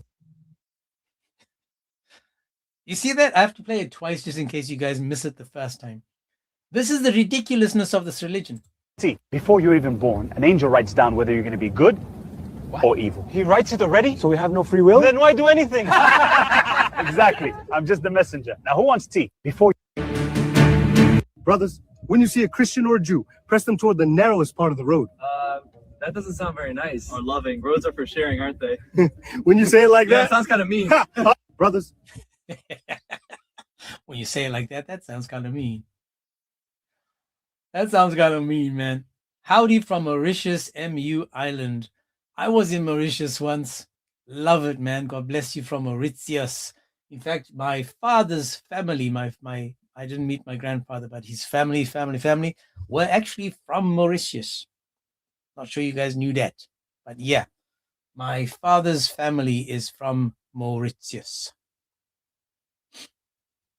So now again, notice even though this is mocking and quick and funny, it's all based on facts.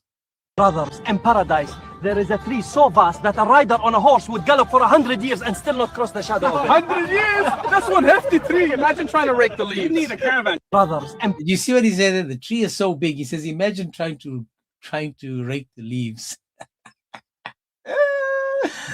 This is John 18:60. John 18:6. So again, this is just fun, crazy little videos that he's created, and it's worth a share because they quote the hadith and the stupidity of the hadith. I will deliver a Jew or a Christian to every Muslim as ransom from the fire. So each of us gets one. Exactly, personally delivered. And we should treat them like heroes. I will polish his sandals every morning. Saviors are, I will deliver. So this is actually a funny one because he's saying the Jews and the Christians will be handed to the Muslims. What do the Muslims say? Oh, I shall treat him good. I shall clean his sandals. Because someone that's giving their life for you should be treated with respect, should be treated with utmost respect. And we can see again that according to Islam, who was the one, according to the Bible, the one that took upon our sins, died for us? And Muslims are taught that we, the Christians and Jews, will take their place. You can't make this up, man. You can't make this up. This is Islam. Brothers, listen to me. A man's seed, when it enters a woman, stays there. Don't say it. 40 days and 40 nights. Hey, yeah, Sheikh, what book is that from? A fairy tale? Science says 3 to 5 days, uncle. Brothers, I love the part when he says, don't say it. listen to me. A man's seed, when it enters a woman, stays there. Don't say it. 40... Don't say it, please. Please don't make yourself dumb. What does science say? Days and 40 nights. Yeah, Sheikh, what book is that from? A fairy tale? Science says 3 to 5 days, uncle. This is the funniness of this guy's channel. It's quick. It's very quick, but it still hits the nail on the head, pointing to the ridiculousness and the rubbish of these hadiths. Moses, what are you doing? Yeah, why are you hitting that rock like it owes you money? This rock stole my clothes. What? Just saying. The rock stole his clothes. These are authentic hadiths that Muslims walk around quoting and saying are true. This is what the Muslims want us to believe. They want us to believe this, and they want this to be true. These are the hadiths that they talk about. Are there any Muslims wanting to just to show us the ridiculousness, make the hadiths true, make it make sense? Make it make sense. Any Muslim. The only Muslim that came up, guys, or the Muslim that came up, not the one that the pedo guy, the first Muslim was called Hadith Defender. And he came up and couldn't defend the hadith because of the ridiculousness of the hadiths, because they're so stupid. They're so backwards. Now remember, the Quran teaches that Muhammad had no miracles. So any miracle that came to Muhammad after he passed on is a lie, is a fabrication. He never fed Lily J. He didn't feed anyone with food, and it could have lasted until the end of time. That's rubbish. He's trying to be Jesus. He's trying his best to be something he's not. Muslims, walk away from this rubbish. The way that it works is you become a Muslim, then you become a Quran-only Muslim, then you become a ex-Muslim, and then you become a Christian, because you realize that the lies of the Islam is pointing you to the truth of the Bible. This is why Muhammad was sent to the previous scriptures if he was in doubt. If he was in doubt, go to the previous scriptures. And again, looking at these hadiths, if I was to check if this was true, I'd go to the previous scriptures to see if the stone stole Moses' clothes. And if it doesn't state in the previous scriptures, then it's rubbish. It's nonsense. Absolute nonsense. You're not going to wash? Am I going to pray?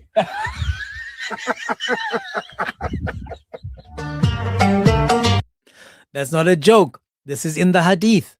Muhammad goes to the privy, takes a dump.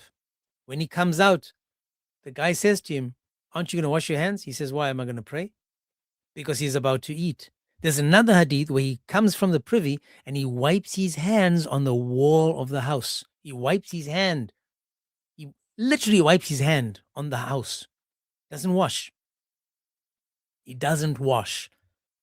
These are the hadiths that they want us to believe in. In my dream, I saw men walking. All of them wore white shirts, but each one was a different length. Some above the belly, some touching the sand. What does that mean? It means the religion. In my dream. Again, Sahih Bukhari 7008, Muhammad's interpretation. Muhammad's interpretation, this is what they want you to believe.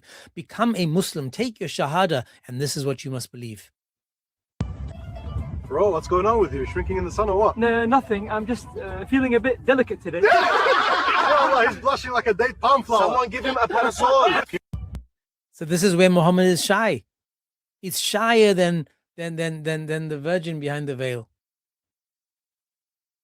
He's shy.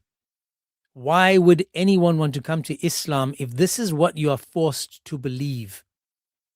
Brothers, in the Quran, Jacob is called Israel. Same man. Wait, doesn't Israel mean wrestles with God? Like he grabbed Allah himself? So you're saying Allah came down, put him in a headlock? Brothers, in the Quran, Jacob is Israel, according to the Quran. So that means if we go back to the Bible, then this is exactly what happened. Do you notice how the Muslims have taken what we have, twisted it, and made it sound, or they twisted it to stupidity, and then they're saying this is from Allah. I'll give you a couple more, guys, and then I'm telling you, if a man misses Friday prayer 3 times in a row, Allah seals his heart. Seals it! Like with glue? Is it like wax? Or more like Do a we stamp? need a locksmith after that? Yeah, Allah, you people! Allah seals it. Do we need with wax, with glue? Do we need a locksmith? I'm telling you, if a man misses Friday prayer 3 times in a row, Allah seals his heart. Seals it! Like with glue? Is it like wax? Or more like Do a we stamp? need a locksmith after that? Yeah, Allah, you people! Do you need a waxsmith after that? I thought. Oh my goodness. This is what Islam and Muslims want you to believe in. This is what they want you to believe in. This is just on Fridays, guys. I'm doing this just on Fridays, just to change from the whole week of Muslims and the sickness of going through hadiths and all the stuff. So this is the only way to do it, man. Imam Piz videos as well. Imam Piz videos. So why don't we do that now? Let me just see.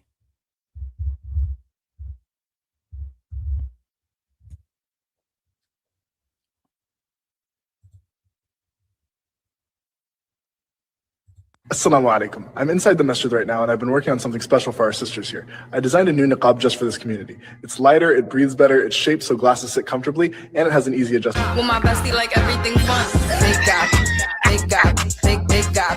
They got, SpongeBob. Oh, he deserves a follow for that one. Oh my goodness. Okay, guys, I didn't know that was gonna come up, but you know. But let's see, man. I actually forgot about this dude, but yeah, man, he does some funny ones as well.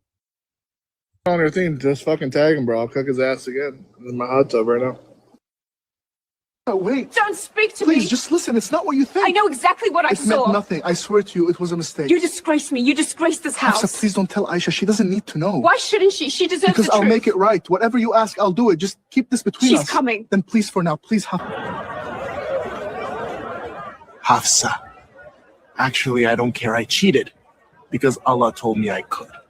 You what?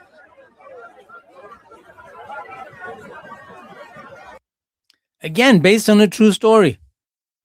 Again, based on a true story, that you're allowed to do whatever you want in Islam. As long as Allah comes to the rescue, boom shakalaka, that's right.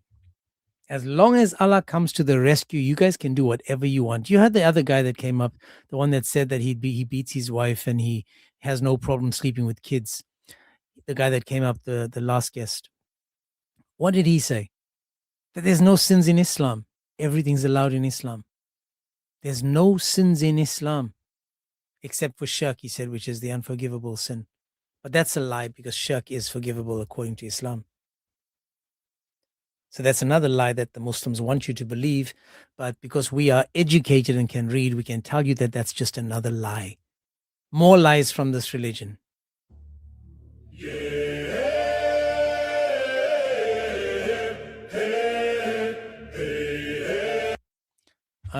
I don't want anything with music because that's going to cause trouble for me. I believe I can touch the sky.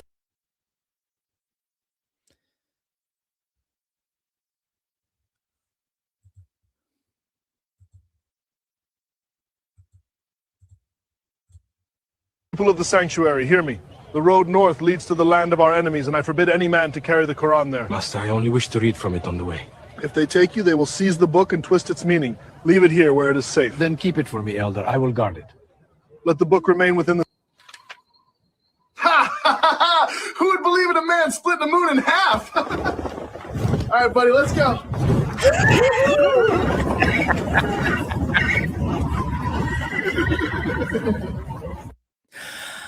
Oh my goodness, man. Oh my goodness. Oh my goodness. Anyways. I still have a couple of minutes. If there's any Muslim that wants to come up, I'm going to save the rest of Imam Piz for next week. Friday. I will keep his videos for that. Unfortunately, we will just have to, I can't change the picture on the TikTok. So I'm not sure what's going on there. In fact, what I can do is I can do this and I can just put it over there and I can zoom in over there and we can leave it like that. So you guys can get to see what I'm showing on the YouTube. This is on the YouTube, right? And today we went through the Sunni tunes, the Hadiths, Sahih Hasan, and we didn't do much Da'if. And these are because the chain of narrations make them true. So if the chain of narrations make them true, then by Allah, they have to be true. By Allah, they have to be true. The kings of comedy, Dawood, Muslim, Bukhari, Majah, and Tirmidhi, all got together and had a good laugh creating the jokes of Islam or creating Islam. I mean, they follow the Sunnah more than they follow the Quran. So that would make sense. Last call to any Muslim that wants to come up now and just make this make sense. Any Muslim that wants to just explain to us how these hadiths are true. Any Muslim. Before we go to back to the, I've got a Muslim. MashaAllah. Ed Fatih, how are you, sir? I'm good, and you? I'm very well. Are you a Muslim, sir? Comment ça va? Bien, et tu? Ouais, tu habites où? Ah, je Tu es parlais quel un peu pays? français, pas très bien. Tu es quel pays? Parlez-vous anglais? Oui, un peu. Yeah, je parlais pas français. Okay. Hello, Anglais. Good afternoon, my brother. How are you doing? I'm very well, my man. Are you a Muslim, sir? No, I'm not a Muslim. No?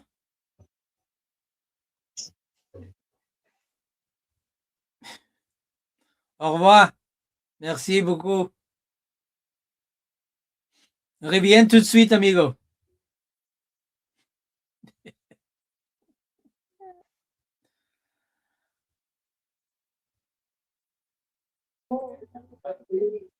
Hello. Allô, amigo. Yeah. Ça va? Ouais, ça va très bien. Okay. What are you? You're not a Muslim?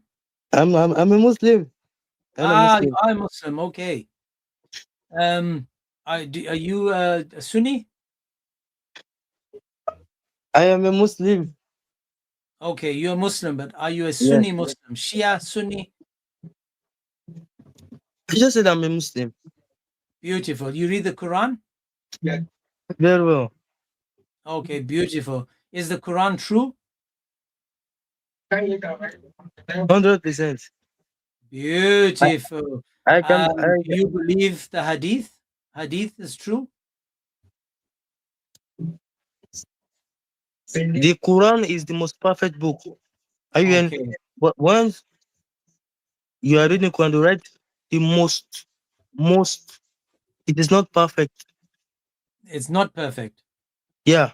The most perfect, the only perfect book on the planet Earth is only the Quran. Who wrote the Quran? Writing, but what do you mean by writing? Who wrote the Quran? Who took a pen and wrote the Quran? It was the Sahabas of the Prophet. Okay, who wrote? It is the word from Allah. It is the word from Allah. Okay, give me the name of the Sahaba that wrote Baqarah, Surah Al-Baqarah. Which Sahaba wrote down Surah Al-Baqarah? Precisely, I don't know. Which? Allah knows better. Okay, watch this. Which Sahaba gave us Al-Fatiha? I told you it was the Prophet. Okay, you mean by wrote it? Yes. Could Muhammad read and write? No, it was an illiterate. He was an illiterate. So who wrote Surah Al-Fatiha? Surah Al-Fatiha. Precisely, personally, I don't know. Okay. Allah knows better. Let's say it was Mickey Mouse. If Mickey Mouse wrote Al-Fatiha, could Muhammad read it to see if it's right, if it's true? You couldn't, but he was with among the most trusted people. Those people with high quality in Arab. Okay, You so those understand? people could read and write, and Muhammad couldn't read and write. Yeah. Okay, did Allah know Muhammad couldn't read and write? Is this great? Why not? No, because in the cave, when the shaitan came to him in the cave and It said wasn't to him, Shaitan. read. No, excuse me, please. It wasn't the Shaitan. It was the angel. Okay, so how do you know it's the angel? How did I know as how? Yeah, where do you find it? Where do I go to find it was an angel that Go, visited him? go and check the hadith. Read the hadith. I have the hadiths. The hadiths say it was that this thing came to him in the cave and squeezed him, and he didn't know who it was that was squeezing him. No, it was the angel. It was the angel. How do you know it was an angel? It was an angel. Check, go and read the hadith. I'm telling you, the hadith says that he was in the cave, and in the cave he was already worshipping Allah. No. Don't try to squeeze. Me, I'm a Muslim. I know more about the hadith and the Quran. So you can't Okay, squeeze so then we're gonna go to first we're gonna see if it's true what you said, right? First we're gonna see if it's true. So let's see. According to this now, I'm gonna show it on the screen now. It says the atonement of divine inspiration to Allah's messenger was in the form of good dreams which came true in bright daylight. Then the love of seclusion, meaning he wanted to be by himself, bestowed upon him. And he used to go in seclusion by himself in the cave where he used to worship Allah alone. Before Muhammad was a Muslim, before Muhammad became a Muslim, what was his religion?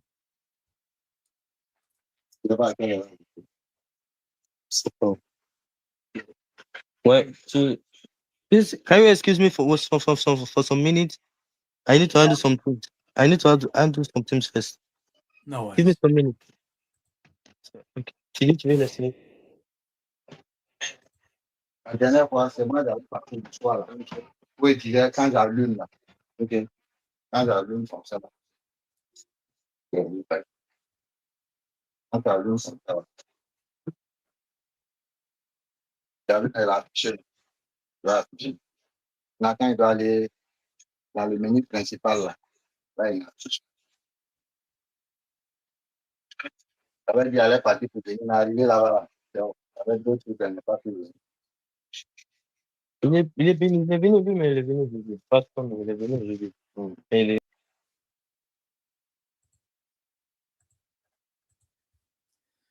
Yeah, we're running out of time. Can't be bothered. But this is what happens, man. These people, they know for sure.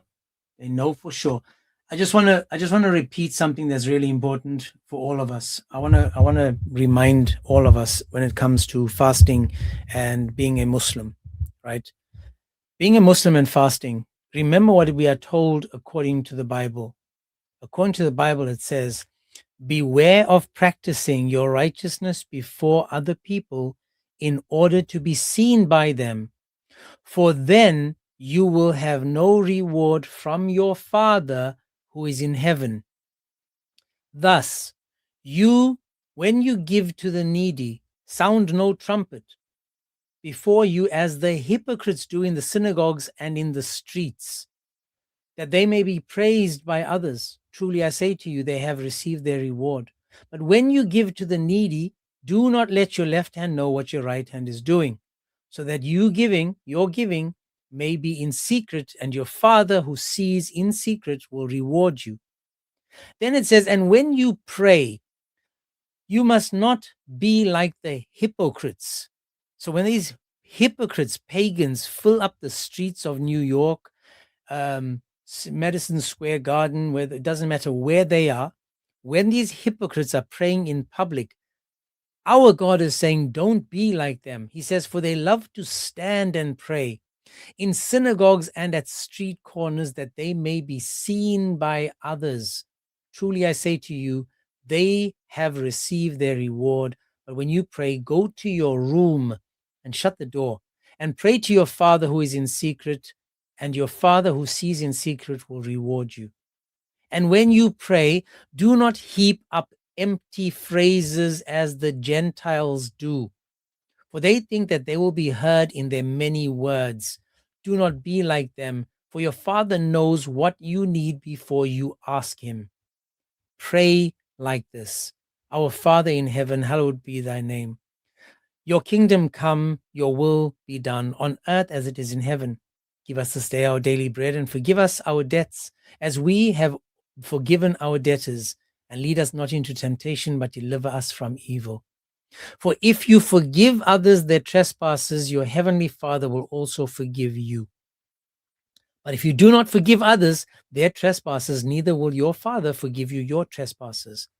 When it comes to fasting, remember this: and when you fast, do not look gloomy like the hypocrites, for they disfigure their faces, that their fasting may be seen by others. Truly I say to you, they have received their reward. But when you fast, anoint your head and wash your face, that your fasting may not be seen by others, but by your Father who is in secret, and your Father who sees in secret will reward you. This is just me reminding you guys, we are not hypocrites like the Muslims. The Muslims are the hypocrites. They are. Why do you think in London they have lights up now for them to be fasting the Ramadan, where they are going to be feasting more than fasting, to tell the world that we are fasting, to tell the world, oh, look at me, oh, I'm giving out lamb and I'm giving out food. This is what we are told not to do. We are not to be like that, because Muslims themselves don't know. They don't know. These people are sick and evil because they don't know truth and love. Don't know it. So we've got to help them know it. We've got to help these Muslims find the truth and the love that they are lacking in their relationships with their Heavenly Father. We need to show them who their Father is. And this is the unfortunate thing when it comes to this religion. They do it as a show. They're so busy. And the Warner, the guy that wants to be zutted just to preach to the Illuminati, there's a video by both Jai and DOC and also by David Wood, where you see him shushing the people, moving them away from the camera, sending text messages, not paying attention to the prayers, standing in the front row, trying to be the first one to be seen, all as show. This is show. Ramadan ding dong, all show. Haramadan show. This is all just a show, trying to flex. But they are Muslim and they are sad. Because of them trying to flex, they are sad. They are the hypocrites that the Bible just told us about in Matthew 6. These are the hypocrites. But let's get back down to the Psalms. Let's get back down to the Psalms. And I hope you guys like the pictures. Look at that. This is not Sesame Street, but Silly Street. This isn't Disney World, but it's Sunni World. This isn't The Simpsons, but it's Sunni tunes. And then we've got the Sunni tunes, like the Looney Tunes, the Hadith edition. Islam is cooked, guys. Islam is cooked. Absolutely 100% cooked. It's done for. So let's read from the Psalms. We're on Psalm 79, and it says, O God, the nations have come into your inheritance. They have defiled your holy temple. They have laid Jerusalem in ruins. Hang on a second, guys. Hate speech over here. Sorry. Hate speech over there. Can't make this up.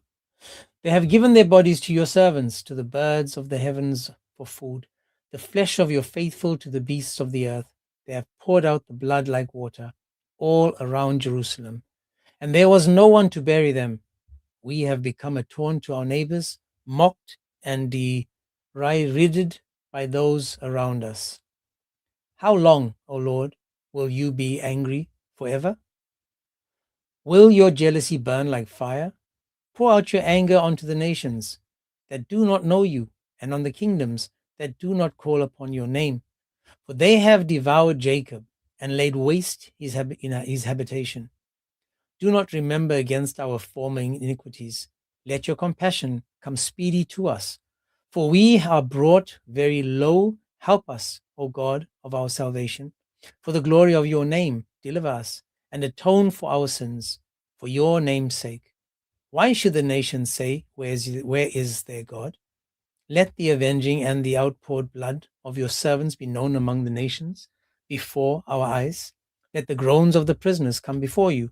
According to the great power, preserve those doomed to die. Return sevenfold into the lap of our neighbors the taunt with which they have taunted you, O Lord. But we, your people, the sheep of your pasture, will give thanks to you forever. From generation to generation, we will recount your praise. Amen. Amen. Amen. Monday is on its way. Monday is on its way, and we'll have a new topic. Don't know the topic just yet. I'm trying to work on how did Muhammad agree with the teachings of the previous prophets, because then we'd have to find out, well, what are the previous prophets teaching? Where do we go to find that? But this is the capacity of the Muslims we're working with that don't even know Islam, then it's going to be a very difficult conversation having this with Muslims. Very. So as I said, I'm free this weekend. I'm free. I'm not going to go live. I need my sanity to find its way back into my life. So guys, stay safe. It's weekend. I hope that you guys are in prayer. Stay safe with your families. Have some family time. Do something that you don't normally do with your family. And I'm saying this to those that don't do it. Read a Bible verse. Speak about Christ at least once during this weekend. Just once. If you don't normally do it, say it. Just drop a hint. Say something so that your children here, your grandchildren here, your nieces and nephew here, your godchildren here, your adopted children here, your husband, your wife hears, the grandparents here. Just say something so that they remember that you are still in Christ. Because a lot of the times we are so busy with what's going on in the world today that we forgot to put Christ first. A lot of the times we're so busy, man, trying to make a buck, trying to focus on things that are not important, that we lose sight of what is important. So important. Agent of Truth says, I love to talk about Jesus to my daughter. Read Bible stories to your kids, to your grandkids. Buy them, open it up and read it, explain it. But don't just brush the stuff under the carpet. Be true to it. Be true to it. With that said, guys, as always, humble yourselves, remove the hate, the pride, the ego. Say thank you. Don't just keep asking, just say thank you. Say thank you. Thank you, Lord, for what you've given me. Thank you for what I have. Thank you for the blessings that you have put upon me and my family. Just say thank you. Teach your children. And this is another thing, because it's when you're looking at the world today, people aren't getting married, people are having kids before marriage, people are getting married after they have kids, people are having kids with many different people, and there's no stability. Give stability to your families. Remember, husbands, you're the head of the home and Christ is the head of you. Wives, your husband is your head. He is the head of the family. Respect him. Don't be like a Muslim that's sitting on top of him and then penetrating him. Don't be like that. Work well with each other so that your children can see that the goal of both of you is to walk towards Christ. We all fight, we all argue, we all scream and shout, yada, yada, yada.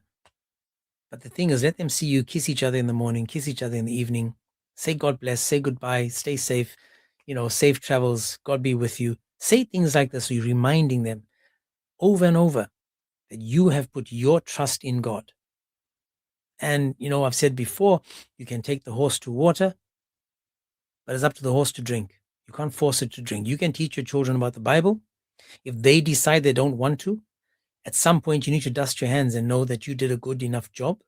And if you've done a good enough job, what happens after that is their problem, not yours. You've done what you could do. You've tried your best. They just unfortunately have decided that maybe that's not for them. Hey, c'est la vie. That's their problem, not yours. You've done what you can. You can't take them on your back into salvation. They've made their bed, they need to lie in it. Anyway, guys, I'm gonna love and leave you, and stay safe as always, and we shall chat soon. Take care on TikTok.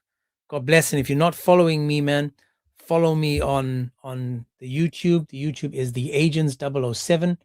Follow and subscribe for all the gifts today as well, super chats and stickers. God bless all those that became members. Again, thank you. It all comes back unless you see me in my Maserati. Then I'll just wave to you, Lord. I'll wave to you. I'll wave to you. If you have any suggestions on what topics we should have to remind Muslims of where truth comes from, bring it. Till then, guys, God bless. And remember, we love the Muslims, right? We don't hate them. We don't hate the Muslims. Please, we don't hate the Muslims. We might not like Islam, but we don't hate Muslims. God bless.